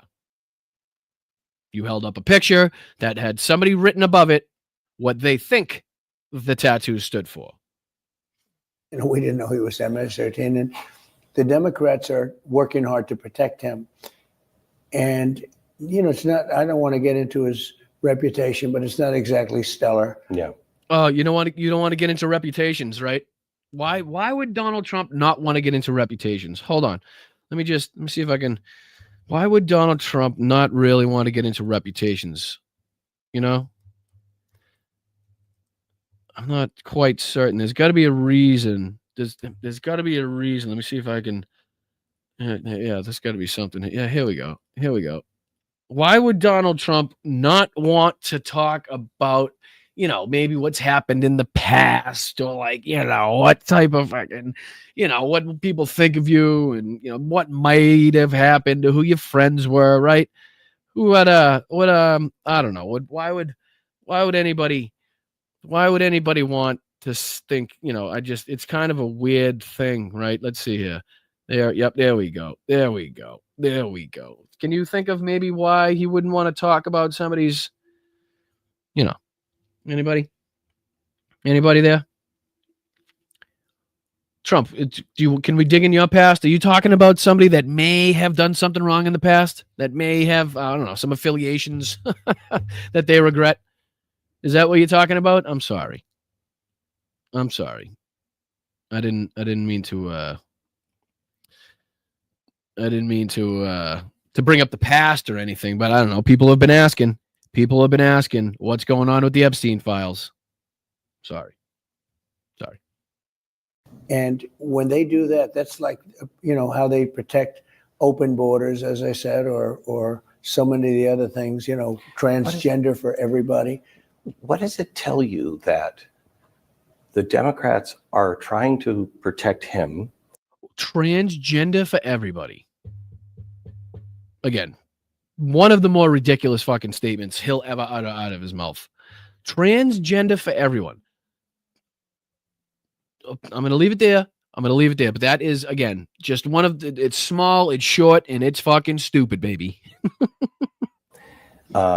Stop you at the border. And when you shut down USAID, which a lot of their money was coming from. A lot of their money. All the color revolution money was there and coming back here for color revolution.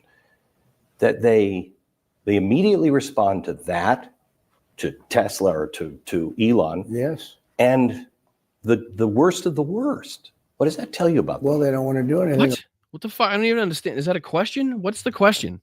What is the question there, Glenn? Yeah. And coming back here for Color Revolution, that they immediately respond to that, to Tesla or to Elon. Yes. And the worst of the worst. What does that tell you about them? Well, they don't want to do anything about it. That's right. Well, when you look at the kind of money that we found, fraud, waste, abuse, when you look. Go ahead, give you a total number. You fucking Doge bag. Give the total number Elon's got so far that's fake anyway. Give us the fake number that he can't justify. That's fucking trillion short of what he said he was going to do. Go ahead. Go ahead. How much have you got? What do you got? Billions of dollars given to. Billions or trillions? Did you say trillions? Sounded to me like you said billions. Sounded to me like you said billions, and I could have sworn there was a trillion somewhere in what you and Elon promised. Was it? I think it was 1 trillion. No, it wasn't 1 trillion. It wasn't one. It was more than 1 trillion. It was actually, was it 1.5 trillion? No, it wasn't 1.5. 1.7 trillion. No, I think it was 2 trillion that he promised. Believe it was 2 trillion. So there's $150 billion. Again, that is a fake number, and he can't justify. Is fucking well below. What is that? 2%? I'm no mathematician. I don't know the maths. Fucking off the top of my dome piece, but something like 2, 3, something like that, right? It's got to be a low percentage. People that had nothing, yeah, and billions. I mean, Stacey Abrams was given $2 billion into an environmental account where she had $100. $2 billion. What? I'm sorry. Excuse you? Had nothing. Yeah, and billions. I mean, Stacey Abrams was given $2 billion into an environmental account where she had $100. $2 billion. Now, 2 million is a lot. 200,000 is a lot. Right. She's giving $2 billion out of that grouping. No, it's a terrible, terrible. Oh, and that was nothing compared to some of the ones that we've had. Are there? All right. So let's take a look. Trump's claim was that Stacey Abrams got $2 billion for something that she had $100 in. I guess that was the claim. So let's take a look. This is Snopes. Fact check. Nonprofit with link to former Rep. Stacey Abrams got $2 billion government grant. Abrams, a Democrat, is a senior counsel. Fuck off. Is a senior counsel for Rewiring America, a nonprofit that helps lead a program that received a $2 billion grant in 2024. Okay. The claim is the U.S. Department of Government Efficiency discovered a $2 billion U.S. grant paid to a nonprofit group linked to a former Democratic Rep. Stacey Abrams. Rating, mixture. What's true? Power Forward Communities is a program led by 5 organizations, including Rewiring America, a nonprofit group that former Democratic State Rep. Stacey Abrams had worked with since 2023. Power Forward Communities received a $2 billion government grant from the Environmental Protection Agency in 2024. What's undetermined? Claims online say $2 billion grant for the Power Forward Communities was discovered by Doge. However, EPA Administrator Lee Zeldin said on February 13th that his team discovered the funding. Additionally, information about the grant was publicly available on a U.S. government website that tracks federal spending, and Power Forward Communities announced it in 2024. Oh, Jesus. In late February 2025, Claims Archives circulated online that the U.S. State Department of Government Efficiency had discovered a $2 billion U.S. government grant paid to a nonprofit group linked to former Democratic State Rep. Stacey Abrams of Georgia. You see the libs of fucking TikTok here.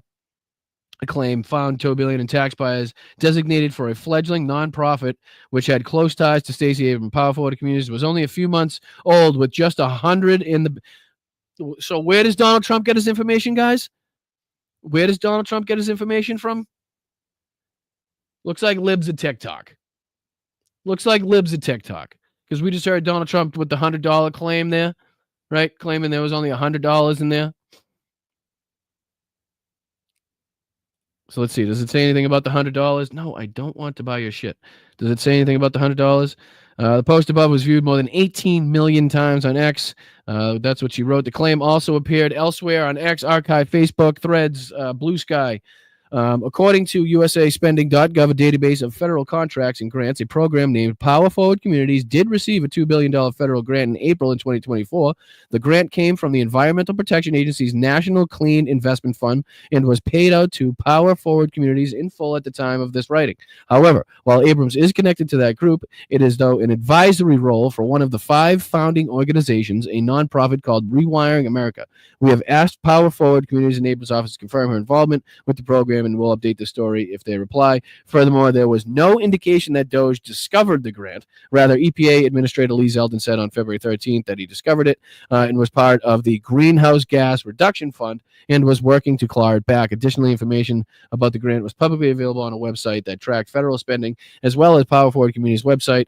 We have reached out to EPA for more information, and we'll update the story if they reply. Given the above, we rate this claim a mixture of truth and undetermined information. This goes on to tell you about the Inflation Reduction Act, made almost $27 billion available to the EPA for greenhouse gas and air pollution reducing projects across the U.S. The funding was divided into 3 programs: National Clean Investment Fund, the Clean Communities Investment Accelerator, and Solar for All. Sounds like something that was passed under Joe Biden that actually made things better. So this was the $2 billion funding for Power Forward Communities came from the National Clean Investment Fund. So there's nothing illegal about it. Nothing fucking shady about it. Nothing secret about it. It was on the websites. It was on government websites. It was on fucking Power Forward's websites. It was announced. Lee Zeldin already knew about it, so this is no fucking discovery, right? This is, again, not something illegal. This is not something waste, fraud, or abuse. This is just something that they don't like. They don't like the Inflation Reduction Act. They don't like the fucking greenhouse gas and air pollution reducing projects. So now they're trying to smear Stacey Abrams and because she's a black woman that they know will get the ire for this. So tying $2 billion to a black woman that supposedly only had $100 in the bank or whatever. I'm still waiting to see if it says anything about the $100 claim. This, again, just goes on to say about at the time of this writing, Musk and Doge both commented that Zeldin's post about the discovery of the funding, but did not indicate that they were involved in the discovery. Was available on public. It was available to the public on usa.spending.gov. An official source that tracks U.S. government funding. Power Performance announced the grant in a news release on the website August 16, 2024. Doesn't seem to have anything about the $100 claim. But I mean, again, that's minuscule, I guess, in the grand scheme of things. But again, it's so important to fact check every single thing the guy says, because if you look into it, everything that the Republicans say, guaranteed, if you hear something like this, a claim like this, and then you actually go look into it like we just did, you actually fucking take the time to read an article and actually see what the hell is going on. It's very apparent that they don't know what the hell they're talking about. It's very apparent that they're trying to manipulate stories in order to feed their ideology, in order to feed their fucking, their illegal and unconstitutional policies. It's not that hard to fucking see. See if we can get back to this. And the press doesn't even want to write about it, by the way. My audience, I hear from every day. They're concerned about tariffs. We'll talk about that in a minute. But they're also I'm sure you will. I'm sure you're definitely going to bring up tariffs and how you're concerned about it. Holy shit, it's already 2:42? How the hell did that happen? Good Lord, time flies. Time flies when you're having fun. All right, let's get into this. You guys want to? Well, we've seen enough of Donald Trump. I just want to take a look at this. Open. You can stop. Stop. All right, let's take a look at. Okay, you can stop too. Sorry, there's playing in the background. I'm going to exit this out so it's not taking up space. I'm going to exit this out so it's not taking up space. Let's share this tab instead. Get this one out of here. All right. This is, and we'll start it over. This is Larry David. I just want to get into this because I think it's very, very fitting of the times, right? And I think it was very poignant. And I think this absolutely destroys Bill Maher and his ridiculous ass-kissing visit to the White House. Here we go.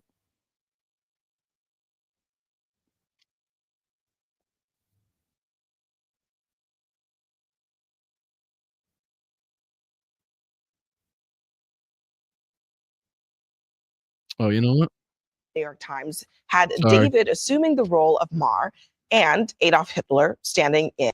I'll start over. I was showing the other one. My bad. Here we go. Tonight, comedian on comedian violence over a dinner with Donald Trump. Larry David is using his pen to point out what he sees as Bill Maher's misguided meal with the president and his even more misguided monologue to defend that dinner. The satire published in the New York Times had David assuming the role of Maher and Adolf Hitler standing in for Donald Trump. Here's a section of that piece. Quote, no one I knew encouraged me to go. He's Hitler. He's a monster.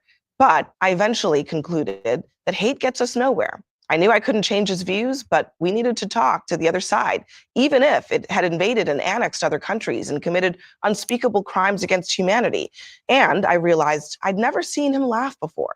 Suddenly, he seemed so human. Here I was, prepared to meet Hitler, the one I'd seen and heard, the public Hitler. But this private Hitler was a completely different animal. I mean, damn, right? I mean, damn. That's all I got to say about that one. I mean, not really. I got a lot to say about that one, but goddamn.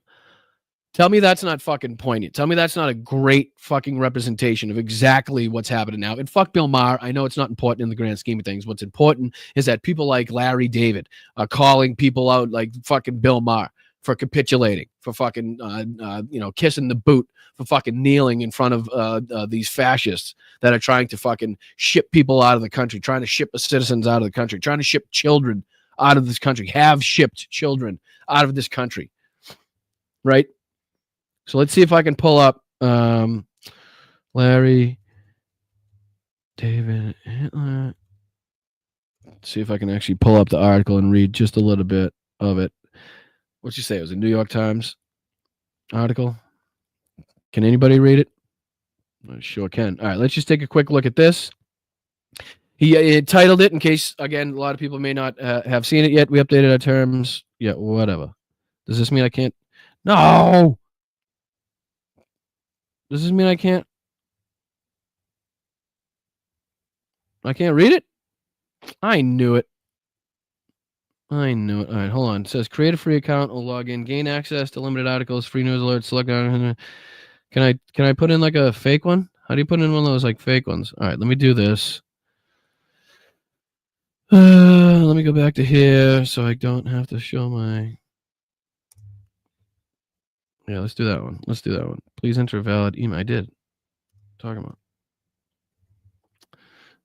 Yes, that one. Boom. All right, see if we can get it for free. Maybe not.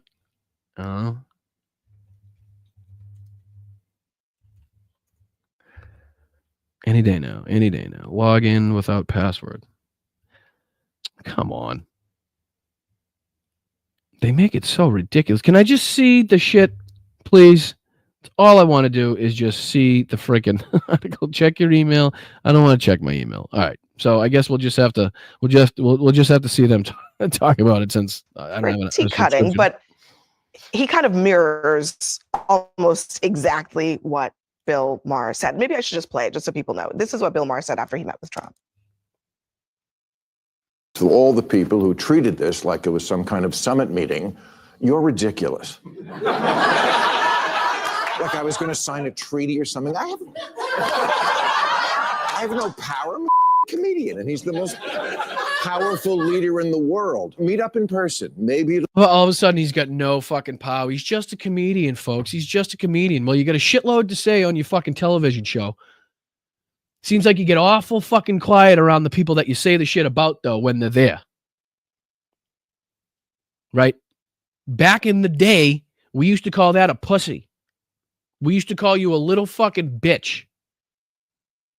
People that do that talk behind people's backs, right? That can say whatever they want openly and freely, but as soon as they get in front of the person, they clam up like a little fucking baby. Like a little baby. I'm Bill Maher. My name's Bill Maher, and I want to go to the White House, and I know Donald Trump's a fascist, but I really want to smell his asshole. I want to have a good dinner with Kid Rock, and I really want to just change his opinion of everything. He smiles, I saw him laugh. I thought, he laughs? Did you know he laughs? Sorry. It'll be different. Spoiler alert, it was. So, no, I didn't go MAGA.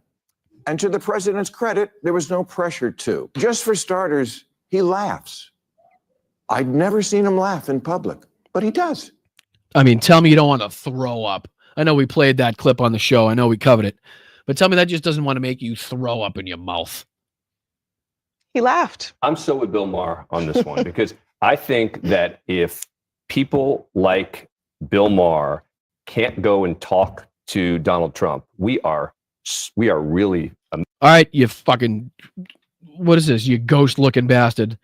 What are you playing, a pot and Casper? What is this, powder? Huh? Anyway, the problem is not him going to see Donald Trump, right? The problem is not the meeting itself, but the problem is not having confrontation. The problem is not being, the person you are when you're talking shit about all the fucking negative and illegal and unconstitutional things that he's doing, all the ways that he's hurt this country, all the illegal crimes that he's committed, all the women that he sexually abused. His wife that he fucking ditched to have an affair while she was fucking sitting at home with the kid that was 5 months old. Right? Can say a shitload on his fucking show, but he clams up as soon as he gets in there. It's like this whole Cenk Uygur fucking thing. It's not about who you, what's the fucking California, Gavin Newsom, who seems to be fucking up in every way possible. Right? It's not about who you talk to. It's about how you talk to them. It's about the points you bring up. It's about the things that you call out that they've said about their points and their fucking racist and bigoted views. If you're going to have the meeting, confront them with the things that they should be confronted on. Charlie Kirk telling fucking people that he's not going to fly in a plane with as a black pilot. Did Gavin Newsom say anything about that? Steve Bannon and all the shit that he's done that you could bring up, right? Stealing from the American people to build a wall, right? Wasn't he arrested on a fucking Chinese billionaire's yacht? Was that brought up in conversation? I didn't hear it. So it's not about who you meet, right? It's about the environment that you're in. You don't bring them to fucking listen. You don't want your listeners listening to their bullshit, right? That's not the point. You want to go into their environment. You want to go into their environment and their fucking people so they can hear your point of view. You don't invite them onto your podcast, right? Gavin Newsom. The people in your fucking audience know. They don't care. They don't need to know Charlie Kirk's point of view or Steve Bannon's point of view. It's Charlie Kirk's viewers and Steve Bannon's viewers that need to hear your fucking point of view. Messed up now because think about it. Now he's still going to go and criticize Donald Trump, right? He just has a little more credibility when he's doing it. And the notion when you start bringing in Hitler, right? You know you've lost the argument. Anytime. No, you haven't. Anyone invokes Hitler, right, and makes the comparison, you're going to lose. No, you're not going to lose. Again, I think I showed pretty clearly earlier in this fucking live that you're not going to lose, that there are clear connections. There are clear tactics and propaganda styles being used. You're going to lose because everyone apart from the echo chamber is going to stop listening to you. And that's my point. It's my goal, and I hope other people's goal is what you do on the show every night. Get people talking. Have a conversation with people you don't agree with. That's what Bill Maher's saying. That's what he's talking about. No, he's not. He's saying the complete opposite of what he said in the show the entire fucking time, and that's the point. And Larry David is basically taking the position, no, that shouldn't happen. And the message of this is not to, because Bill... Well, fuck you, Scott Jennings, you fucking piece of shit. All right, first of all, I totally agree. He's totally in the right to do it, and I loved his monologue, even though I disagree with most everything he... I'm surprised you could hear it. I really am surprised you could hear it with Trump's fucking hog in your mouth and your fingers in your ears. Believes politically. He was right to do this and he was right to speak out about it. But this isn't about that dinner. It's about the next one because this is the modern left. Yeah, it's about the next one. That's when he's really going to come at him. The first dinner, he was just kind of schmoozing, right? He was just kind of getting his way in there. The next time, he's really going to come at him with all the fucking things he disagrees with and all the ways he's fucking hurting this country and the fucking tariffs and the illegal fucking kidnappings. That's when Bill Maher's really going to go at him. It's an attempt. All right, I can't stand Scott Jennings. I'm not going to look at him for another second. I got about fucking 7 minutes left. What else can we get into? Let's get into. There's not much time. We could talk about Glenn Beck. Glenn Beck has his theory on the Wisconsin judge being arrested. Glenn Beck talks a little bit about let's do that one. This has got to be funny. This has got to be funny. Let's do this one. This is Glenn Beck talking about his visit to the White House, right? Let's see how sycophantic this is. Let's see how ridiculously sycophantic this is, right? Oops, sorry. Let's do this one instead. Where is it? Oh, here it is. EVE Online is a vast... Welcome back, Glenn. Thank you. Back from DC. Interesting week. I bet it was. Interesting week. Yeah. Learned an awful lot. I got to go up there at least a quarter, every quarter. There is so much going on. It is moving so fast. Oh, I don't know what I did. I think I exited out. That was my bad. I was trying to reply to this comment. Yeah, I know. Off your wagon. I think we're buddies on TikTok. I saw him and a bunch of other creators went down to Texas. Was it Texas A&M? I believe it was Texas A&M, and they tried to confront Charlie Kirk at one of these, debate me bro things. They were denied access left and right. They were charged extra money. They were fucking impeded at every turn. They rented out an auditorium. Then Charlie Kirk somehow, got the university to tell them they couldn't have that because he rented out the space. They put every fucking roadblock in place they possibly could. For the creators that wanted to go down there and confront Charlie. But they did a hell of a job. They talked to a lot of people down there. They talked to a lot of Charlie Kirk's supposed fans that were really pissed off, seemingly that Charlie wouldn't let the people get up there and speak, that he pretty much put every roadblock that he possibly could in the way of Off Your Wagon and Dean and Parker and all the people that went down there. So, I would love to have him on. I'll see if I can reach out to him on the old Talk Ticks. All right, Annette, appreciate you. Thank you very much. And sorry, I closed this out. I did not mean to close it out. Let me go back and grab that video again. Tis my fault. Tis my fault, my friends. Tis my fault. All right, let me put this on the screens. And back we go.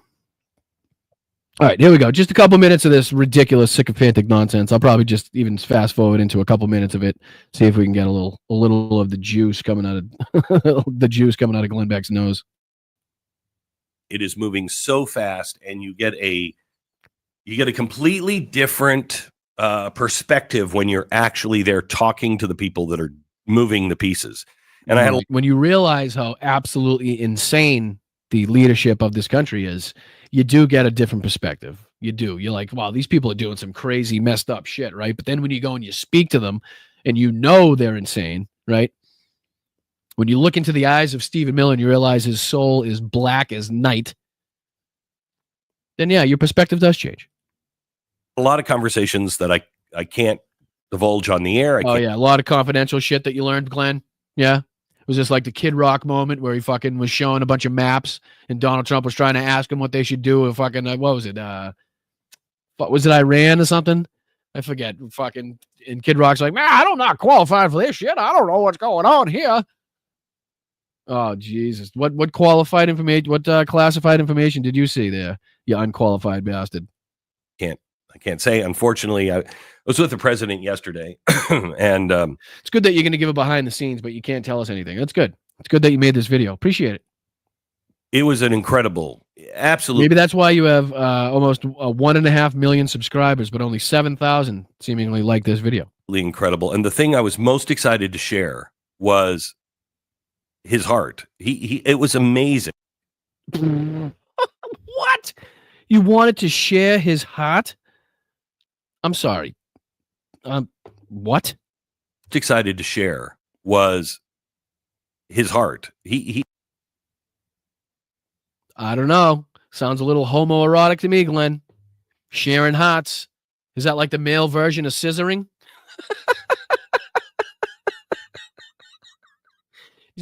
Let's touch hearts, please. Let's touch chests so I can feel the beating of your heart on my heart. Please, let me share your heart, Donald.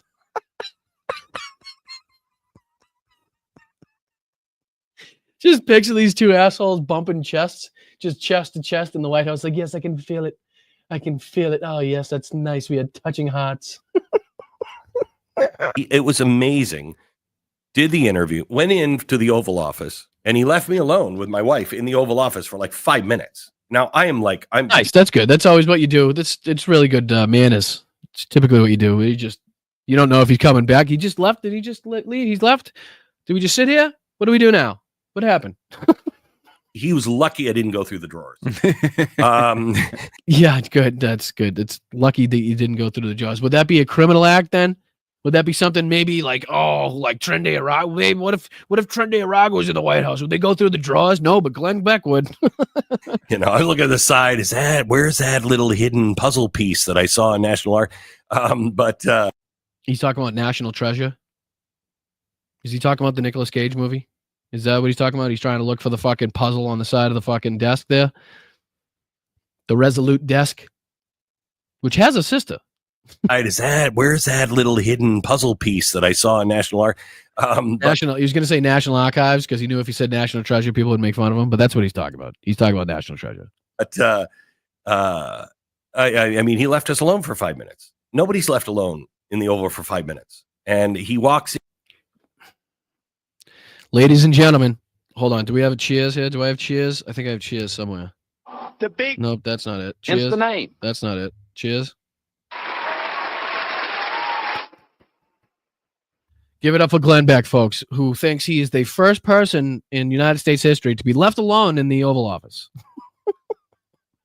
In 5 minutes later, and Tanya was so uncomfortable. She's like, I don't know what to say. I don't know how to. What do I do? And I'm like, they said make yourself comfortable, so have a seat wherever you want. Probably not behind the desk, but have a seat. And so we just go around, and I mean, I was alone with the Declaration of Independence. I mean, no, you weren't, Glenn. I got a secret for you, Glenn. Glenn, no, you weren't. You weren't alone with the Declaration of Independence, Glenn. The Declaration of Independence is locked up in the archives. What you were with is a replica, is the copy, I believe. I believe it's a copy, Glenn. They don't just have it there like that. No, that's not how it works, Glenn. You weren't alone with anything. The only thing you were alone with is your wife, Glenn. Sorry, I hate to break it to you. I hate to break it to you like that, Glenn. I'm sorry. It was incredible in the Oval Office. And he walks in and he said, Any part of you think maybe I just kind of put this, fold it up, put it in my pocket, maybe nobody notices? No. Yeah, so you can get fucking right. There you go. So you can get arrested by the Secret Service for stealing a fucking copy, a replica of the Declaration of Independence. That would be good. Are you literally trying to follow the Nicolas Cage movie? It's supposed to be like, did you try to go in there and fucking reenact National Treasure in the fucking Oval Office? Right? He's like, did you go into the gift shop after and buy a fake one and roll that up and buy it with a credit card so they could trace you later? Glenn? Is that what happened? Is that what's going on here? Jesus Christ. All right. All right, a couple more minutes because this is great. None of that? No. None of that? Yeah, darn it. But this is the second time I've been in the Oval Office. The first time you're a little overwhelmed. The first time you're just like, sounds like the second time you shit your pants as well. Because hold on. Sorry. Can I get that sound again? Isn't that what you hear? That's what your wife hears through the door when it's just you and Donald in the room. This is the sound that his wife hears when Donald and Glenn are in the room together behind locked doors. The Oval Office. The first time you're a little overwhelmed. The first time you're just like, That's what his wife's like, what is that noise? All I hear is well, Trish, I can tell you. Give me a call. Because it's a magical place. It really is a magical place. It is. And it is. And so it is a magical place being totally destroyed by Donald Trump and his cartel. Oh, he said, he walks in, he's like, nobody said that. And I said, I'm well aware of that. He said, nobody what? Nobody sits in here without the president or without, somebody else. Right. Yeah. And I I gotta said, imagine that's really rare. I said, I'm rare or never done before. Don't ruin it. Don't ruin it for him, Stu. Aware of that. And he said, but I knew you'd want to look at everything. So I thought you'd be more comfortable if you were here by yourself. And I'm like, yeah, that's what it was. It wasn't that I had to go fucking sniff another Adderall, right? It wasn't that I had to go take another fucking Ozempic, right? It wasn't I needed another fucking shot of adrenaline or a shot of fucking something to keep going to fucking even bear your fucking unbearable ass, Glenn. Like, oh, it was fantastic. So we sit down, we talk, we go do the interview. And while we were talking in the Oval, we were conversing about a few things, and he said, and Abraham Lincoln came up. We were talking about, he is well versed on the presidents. Shut the fuck up, Glenn. Shut the fuck up. Yeah, you going to sit here and try to convince us that Donald Trump is well versed on the history of all the presidents? Okay. You get one of these, Glenn. Go fuck yourself. Not a chance. He is becoming a historian.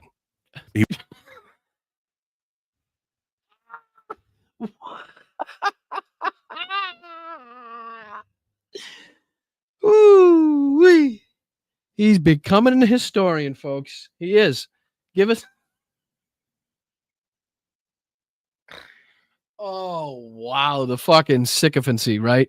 The fucking taint licking, the boot kissing of these people is just unbearable. It really is. It is too much to fucking bear. The praise and fucking admin. Oh my God. He's an historian. He's a mountain climber. I've seen him jet ski and water ski on one leg. Like, we're getting into fucking North Korea. Kim Jong-un doesn't take a shit, never takes a piss. He just burns it all up because he uses so much energy fighting for the North Korean people. Like, we're getting into that territory here. I mean, we might be past that territory at this point. He really is. He's really done his homework.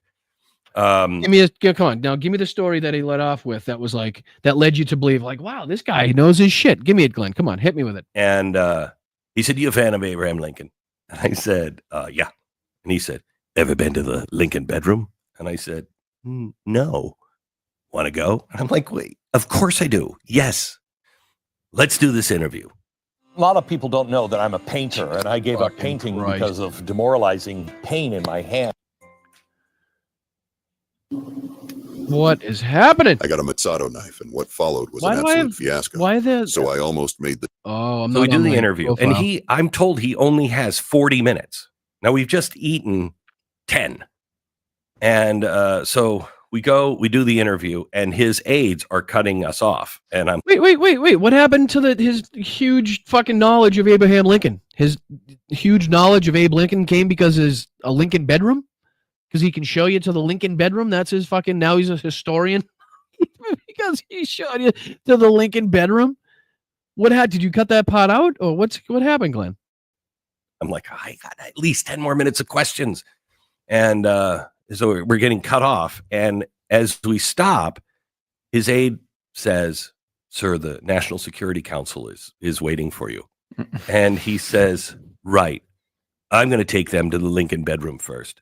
And they're like, "The Security Council is meeting right now. They're waiting for you." And he said, "Let him wait. I'm going to take him up to the." Here you go, folks. That's good. Here you go. Here's Glenn Beck.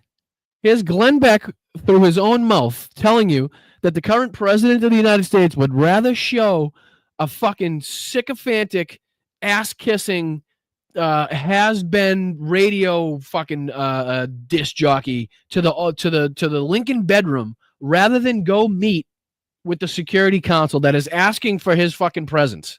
You just heard it there. Let's play it one more time. We'll end on this. We'll play it one more time. Now you know what Donald Trump's priorities are, right? At least. This gives a good insight into what his priorities are. Sir, the Security Council is meeting right now. They need you. Probably important shit to, with Iran, Mexico, Russia, fucking Israel. Probably some important shit we got to talk about. But what does he want to do? Tell us, Glenn. What does he want to do? I'm going to take them to the Lincoln bedroom first. And they're like, the Security Council is meeting right now. They're waiting for you. And he said, "Let him wait. I'm going to take him up to the." Let him wait. Let him wait. Let that fucking important shit that has to do with millions and millions of people's lives, potentially. I got to show these two to the Lincoln bedroom. So he takes us the longest way possible. He takes us through the entire White House, room by room. Oh, Jesus. Does he think he's saying this and it's making Donald Trump look good? Does he understand what he's saying here? The Security Council is meeting, fucking pressing issues that the guy needs to tend to per his duties as the fucking president of the United States. And he's talking about not only did he make the Security Council wait, not only did he rather take Glenn fucking Beck and his wife to the Lincoln bedroom, but he took them the long way. Took him the fucking long way. He took the long way home. Does this work? Hold on. He took the long way home. Sorry. Get carried away with that thing. All right, let's end on just this. Shows us all of the meanings behind things, all of the amazing things that. Can you recall any of the historical facts that he knew about the artifacts in that room? Please, just a single one, Glenn. Give us one of the remarks and the statements made by this great historian that was showing you the Lincoln bedroom that he knows so much about. Like, nobody knows about the White House. Takes us to the basement. So nothing. Got nothing out of it. Got no historical facts whatsoever out of it. Didn't talk about a single artifact. Didn't talk about a single thing in that bedroom. Which is not really the basement. It's the actual first floor where all of the guests come in and they come up the grand staircase and everything else. But it's the basement. And he's walking through and he's showing me a troll. First of all, he goes, I got to show you these paintings. I just see this painting of Laura Bush and Hillary Clinton up on the wall. He said, I walk by him every day and I'm like, it's just not right. And he said, and then I got this painting of me and it's, me, the flag face looking really kind of tough. And he said, I thought I'd put it between the two. And it had just gone viral. Okay. He had just released a picture of it. It just gone viral. It was a troll. The guy is just trolling. All right, we'll end on this. We'll end on that one. So just to be clear, what's going on? Glenn Beck is now telling everybody, his listeners, his followers, that instead of doing his duties as the president of the United States, Donald Trump would rather talk about the fucking paintings in the basement. Not only did he go the long way to the Lincoln bedroom, right? Not only is he making the Security Council wait, who requested his presence, per Glenn Beck's story, but now he's in the fucking basement talking about paintings of Hillary Clinton and Laura Bush. What are we doing here, folks? You wonder why everything's fucked up? You wonder why Donald Trump has no idea what tariffs are? You wonder why he doesn't fucking have there's no meaning whatsoever to the, the calculations that the tariffs are supposedly coming from? You wonder why we're a fucking a clown car of a government right now? That's why. Because Donald Trump would rather look at fucking pictures in the basement. He'd rather show everybody around this fucking White House that he knows nothing about, instead of doing his work, instead of doing his duties, instead of making sure the fucking National Security Council has their fucking orders and has their directives right, and the people know what they're doing, like an actual chief would do. Right? But let's get into the... let's see here. Oh, by the way, I wanted to say a huge congratulations to Hal and John and the whole crew at the Not White House Correspondents' Dinner last night. Fantastic job that they did trying to take the eyes off of the actual White House Correspondents' Dinner. That did not need our eyes. Our eyeballs did not to see that. So they gave everybody a place to go. It was a pay-per-view event, and I just wanted to say congratulations to Hal and, again, John Fugelsang and everybody that was involved in that. We appreciate you guys. We appreciate your fight. We appreciate you getting out there and trying to make people laugh and keep people involved and everything that you guys do. So I appreciate you guys very much. Congratulations on your success last night. Anything else that I missed? Oh, Jesus Christ. I got to show you these things. There's so many things that I get so lost in the sauce. I really do. And I apologize. There's so many things that I tell you that I'm going to look at, that I plan to look at, that we just don't get time to do. Now, why is this like this all of a sudden? Let me see if I can go back. I just want to show you these tweets. That's my fault. That's my fault. Again, I get lost in the sauce. I get so carried away with the ridiculousness that, that we can pull up here, that I sometimes get a little carried away, and I do apologize. But I do want to show you these. Not the recent ones, not the Columbus Day, not that one. Let's see here. We have greatest justice in our country, not that one. Ships and military, not that one. We don't care about that one. It must be after this, right? Or did he retweet these?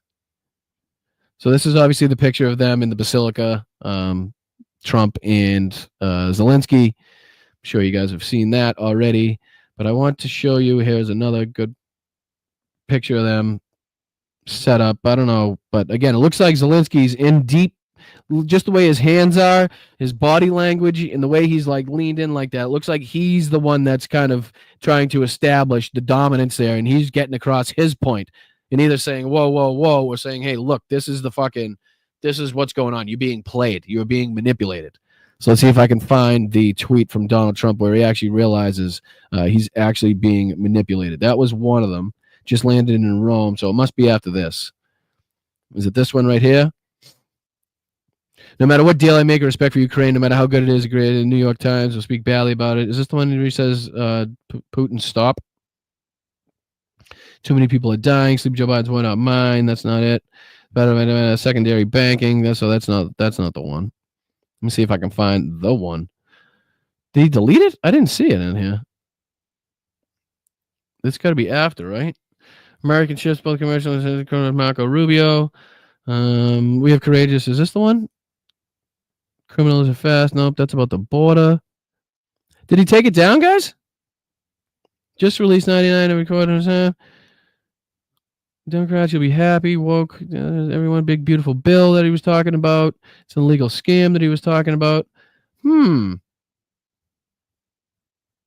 see. Are you guys telling me? Because I can't see the chat right now. We definitely know. Man on the floor is amazing. Trump's all the way back in his seat. Right? Wouldn't surprise me. Do you know? Did he take down the tweet telling Putin to stop? I don't see it on here. It's got to be after, right? His voter minutes, you signed the papers, success. Maybe I have to go back more. Fox, Trump, nope. Maybe I can just, let me see. Truth Social Post. Let's see. Trump, Putin, stop. Will that bring it up? Images. Did he say it? Oh, I'm sorry. That's my fault. What a dummy. Let's see if I can play this for you guys. For some reason, I thought it was a. For some reason, I thought he said it on a Truth Social post. That was the truth. The other one that I just read was the Truth. Nel post sui social di Putin ha usato le parole Vladimir, fermati. Sembrava un messaggio leggermente diverso, un messaggio personale. Qual è il suo livello di frustrazione con il presidente Putin? Non mi è piaciuto ieri sera, non ne sono stato contento. Holy shit, that's really good AI.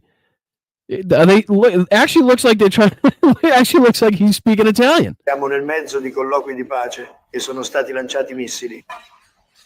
Holy shit. Holy shit. Right? It was a post? That's what I thought, Becky.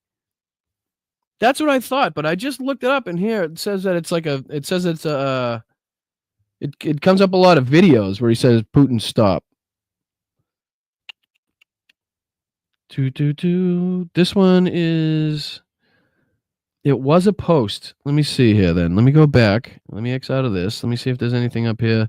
I'm not happy with, oh, maybe this is it. Yeah, here it is. Here it is. Let me see if I can. Thank you, Becky. I appreciate you very much. I really do appreciate you guys. Let me see if I can just make this a little bigger for you guys so you can see it. How's that? Is that good enough? Can you see it? Nope, you can't because it's not the one that I'm showing. Share this tab instead. There we go. All right. And I'll get myself out of the way by doing this. All right. So, as you can see on the screen, it says, Donald Trump, I am not happy with the Russian strikes on Kyiv. Not necessary and very bad timing. Vladimir, stop. 5,000 soldiers a week are dying. Let's get the peace deal done. Again, 24 hours, folks. 24 hours after Donald Trump was elected. Not inaugurated, elected. This fight and this war was going to be ended. Clearly, as I was saying earlier in the broadcast, Volodymyr Zelensky must have taken a different approach. All right, there must have been some different approach, some tactic that he used, something that he said, right, where Donald Trump acknowledges that he was being played, and that must be in a different one too, huh? Let's see here if I can get Trump. What did he say he was doing? Trump said Putin was something to use some stupid word. What was it? You guys know in the chat. He said he was stepping him, or what did he say he was doing? Yes, Tiff. Hi, Tiff. How are you, by the way? Come on, chat. I know you're tapping him along. All right, let me put that in. My fault. Thank you, chat. Thank you, guys. Appreciate you tapping along. This one's a good one too. Images. Let's see here. Come on, images. Come on, images. Nothing? Anything? Fuck. Sometimes it works, sometimes it doesn't. That time it didn't work. Let me go to all news then. Let's see here. This one maybe. Share this tab instead. Oh, here we go. Trump, I think Putin may just be tapping me along. Whatever the hell that means, right? Whatever the hell that means. Let's see if they actually show the tweet on here. Continue reading. No, how'd I get down the end? What, are they holding hands? No. Trump may be tapping along. Come on. It's not letting me do anything. Wow. I think I have too many things. President Donald Trump condemned Russia's deadly airstrikes and civilian areas in Ukraine. Trump accused Russian President Vladimir Putin of tapping him along amid fragile peace talks. His comments came hours after meeting Ukrainian leader Volodymyr Zelensky at the Pope Francis' funeral. President Donald Trump accused Russian leader Vladimir Putin of tapping me along amid fragile peace talks to end the war in Ukraine. We'll continue reading. See if they show the actual. Yeah, we have already seen that. Come on, they don't actually show the actual True Social post. That would be too easy, right? That would be too easy. But you guys get the idea. Let me go back here. All right, yeah. So you guys get the gist of it, right? That Volodymyr Zelensky, in my opinion, and this is me, I haven't seen anything reported on this, took a different tactic, right? Came at Donald Trump at that meeting, the first meeting since the blow up at the White House, where Brian Glenn asked Volodymyr Zelensky why he's not wearing a suit. I'm sure you guys all remember that. But clearly, Volodymyr Zelensky, judging by the body language of all the photos, was the one kind of commanding the conversation. And in my opinion, I think it was listen, you're getting embarrassed. He's pulling the wool over your eyes, dude, right? Like you're being led by the nose. Whatever fucking, whatever phrase you want to use, right? But you're being played, my dude. You're being played. He's telling you one thing, doing another. This is what's going on. The airstrikes are still killing civilians. While he's talking about, we'll do the peace talks. Yes, we'll do that. So, dude, it's not about us. It's about you. Maybe he has to make it about Trump and his reputation, right? Like your reputation is going down the shitter because Putin is getting one over on you, right? You look like a schmuck on the world stage. People are recognizing that you're weak and feckless and ineffective against a leader of the caliber fucking that at least knows how to manipulate Donald Trump, right? All right, let's get into the where'd the comments go? Oh, here we go. Let's get into the thank yous. I know I'm over. I do apologize. I'm so sorry. I'll let you guys go right after this. We'll say thank you to everybody that contributed. Again, you can like, share, subscribe to the channel for free. Throw a couple comments in the chat when the video gets posted. You can throw a comment on that as well. Down below me, you can become a channel member. I believe it's less than $3. I believe it's $2.99 to become a channel member. Help me out for a month. That would be fantastic. Patreon.com/BostonBrian. We do Zooms every month where you can chat with me face-to-face. We do a regular one and a VIP Zoom. If you sign up for the VIP level, there's 3 levels on there. Hopefully one of them is to your financial, what you can do financially at the moment. If you cannot do anything financially at the moment, don't worry about it. Like I said, like, share, subscribe. All that stuff is fantastic. But let's go through everybody that has some milestones, people that contributed, super chat, super sticker, that type of thing. First of all, thank you on Twitch. I appreciate you guys very much. Make sure you subscribe or whatever it is on Twitch. I do appreciate it. Facebook, make sure you're hitting subscribe too on that one. And if you don't like it, hit the thumbs down. I'm sure that helps as well. All right, Slacks, been here for 10 months. What's up, brother? Much love to Mel and Duggery Dog Logan. Right back at you, brother. Noah Dez, you got beat by Robert. You beat by Slacks today. Huh? What happened? You slipping. You're slipping. You were second today. Thank you, Noah. Appreciate that. Slacks in third, too. Appreciate you, brother. Appreciate that.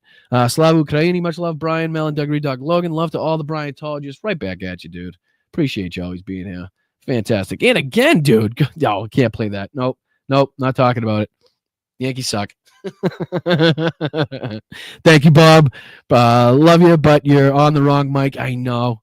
I apologize. I don't know how it switched. Again, I don't sit here and fiddle with it afterwards. It's just here and I come on it, so I don't know how that works. But I appreciate you, Bob. Sorry about that. Let's fucking go. Tony in the kitchen. Let's go, Kyle. Appreciate you being here for 13 months. Thank you, Bob, for the 6 months. I appreciate that. Just Julie, been here for 8 months. What's wrong with you, Mike? I appreciate you letting me know. 6 months officially, been here since the start. Thank you so much, moms. You are fantastic. I hope you're well. We appreciate you being here so much. Michael McAndrews, got to stand strong together. Thank you so much for being here for 7 months, my dude. Kimchi, been here for 8 months. Hit the like, you blunt patriots. Let's go. Appreciate you, Kimchi. Thank you so much. What up, Mark? Appreciate your services. Appreciate you being here, keeping the chat safe. I appreciate you being here for 13 months as a member, too. Let's fucking go. The long and winding road. Let's go. Let's go. I feel like we're taking the road less traveled, right? I appreciate you, Mark. Thank you for being here. Thank you for being all around the progressive space, helping out and doing what you can. We really do appreciate it, and we see it. It doesn't go unnoticed. Graham, funeral incense does not mean bring fun. They said funeral license last time. But thank you for being here for 13 months. That's amazing. Appreciate it. Damon Dog, appreciate the 1 gifted. Sheldon coming in with the 1 gifted. Yvonne coming in with the 5 gifted. Thank you so much, Yvonne. I appreciate you. Let's see here. Rachel's back at it. Who would win in a fight between Ken Casey and SOB? I don't know. Let's see what the chat thinks about that. We'll have to put the money on it. I don't know if I can condone that, actually. I'm just kidding. That was for educational purposes only, I think. But thank you, Rachel. I appreciate you. Why does Glenn sound like he's playing pocket pool? Because that's exactly what he was doing. That is exactly what he was doing. That was one of the most sycophantic things I've ever seen. Now you can put Bill Maher and Glenn Beck. We can stash those like, oh my God, talking behind the scenes about his dinner with Donald Trump. Put that in a little closet. We'll bring those up in 10, 15 years and see how they aged. Thank you, Colleen. If someone came in for a job interview, presented physically, and spoke this way, right. They'd be fucking turned away in a second, I believe, is what you were getting at. Wes, thank you so much. Gone to phone. Everybody have a good week. No problem, Wes. Appreciate you, brother. Thank you for being here for 1 year, dude. Let's go. Been a year. What a year it's been, huh? Thank you, Fancy, for the $2 super stick. You guys are fantastic. R.I.P. Virginia Dufresne. She was denied justice. Amen, Rachel. What was it? She was the oldest surviving victim of the Epstein saga, I believe. I hope I'm not getting that wrong. But yes, Rachel, absolutely. R.I.P. So, JD, thank you for the 149, my man. I appreciate it. Masha, thank you so much for the 10 pound. Is that 10 pound or euro? I get it mixed up every time. I'm going to go with pound just because it sounds good. Thank you so much, Masha. I appreciate you, though, very much. I appreciate that. It's very nice of you. Colleen with the 20. Let's go. Dan Abrams, et al. Know none of whom are experiencing any financial pain can, quote, play the game. Shame on you, suck-ups. Colleen, I love your fight and your passion. Thank you so much for being here. Thank you so much for your contributions. Unbelievable. Let's go. Annette, thank you so much. Wow, another fucking year. Let's go. Everybody's been here for a year. Appreciate that. And I absolutely will see if I can throw out a message to Off Your Wagon. What's his first name again, Annette? I forget. It's been a long time since I've been on the old Talk Ticks. So let me see if you can let me know in the chat what his name was. JD, thank you so much for the 5 gifted. Colleen, thank you so much for the 5 gifted. Nordez, thank you for the 5 gifted. Jesus Christ, you guys are awesome. Appreciate it. Sunday love to Brian Mods and Lovely Lobsters. Thank you, Jenny Faye. Appreciate you so much. I hope you're well. Let me know if you need anything. Been listening as I catch up on chores. Hope everyone has a good week. Find joy. It gives maggots anal leakage and inflames their perineum. Oh, you're too much. You are too much. I appreciate that. And I hope you're doing well. And to round it out is Al Yorkie.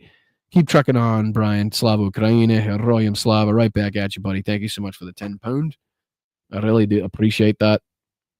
I don't know why I went to a Scottish accent, though. All right, let's see. What's his first name there, Annette? Love your content. Thank you so much, Brielle. Appreciate you. Make sure you hit that subscribe button. It's free. Doesn't cost a buck. I'm just trying to find his name. Let's see here. Anybody with Off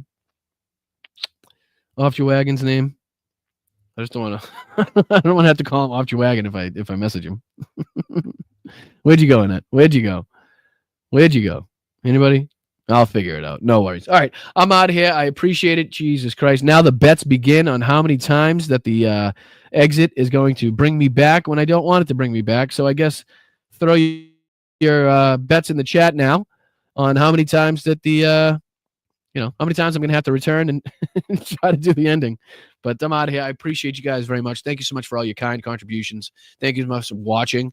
I really appreciate it. I can't tell you how much it means to me and how much you guys have helped me in this journey. It really is appreciated and acknowledged. I really do think that there's no way I could be even at this far without any of you guys. So I appreciate it. Get out there, get loud, get aggressive, right? Get your points across, keep your head on a swivel. Let's fight. Let's fight, guys. I appreciate you. I will see you Wednesday night, 8:30, and then next Sunday at 1. Hopefully we'll have some guests on in the future, and we have some really big news coming up in the future. So stay tuned for that. Make sure you subscribe to the channel. I appreciate you guys, and I will see you next time. Appreciate you. Later, guys.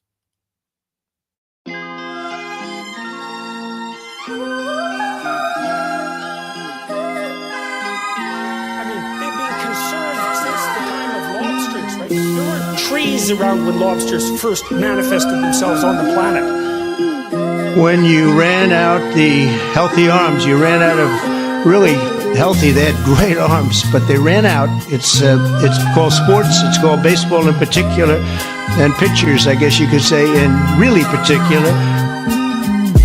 Brian, you're drunk. You're drunk.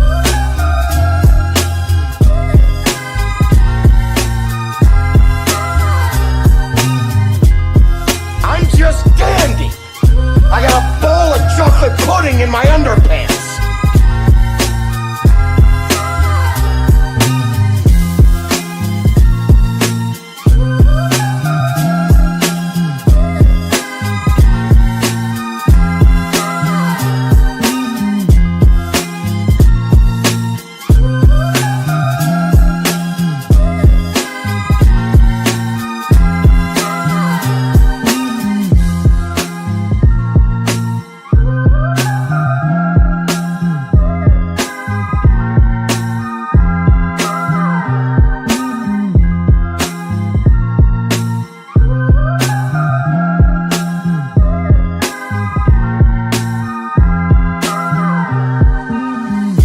I got you, Tiff. I'll get you. I'll get him out. I promise.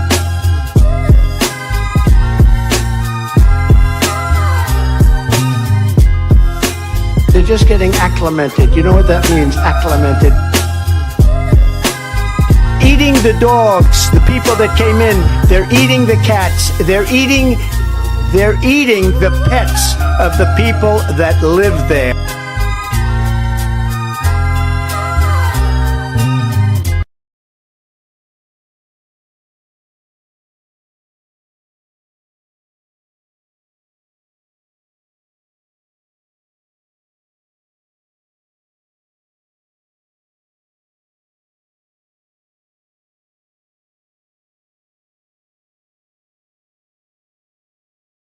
You'll have a group of Venezuelan killers, street gangs, occupying the town with MK-47s. I know that gun very well. I got to know it very well. All right, I'm out. Love you guys. I've become an expert on guns.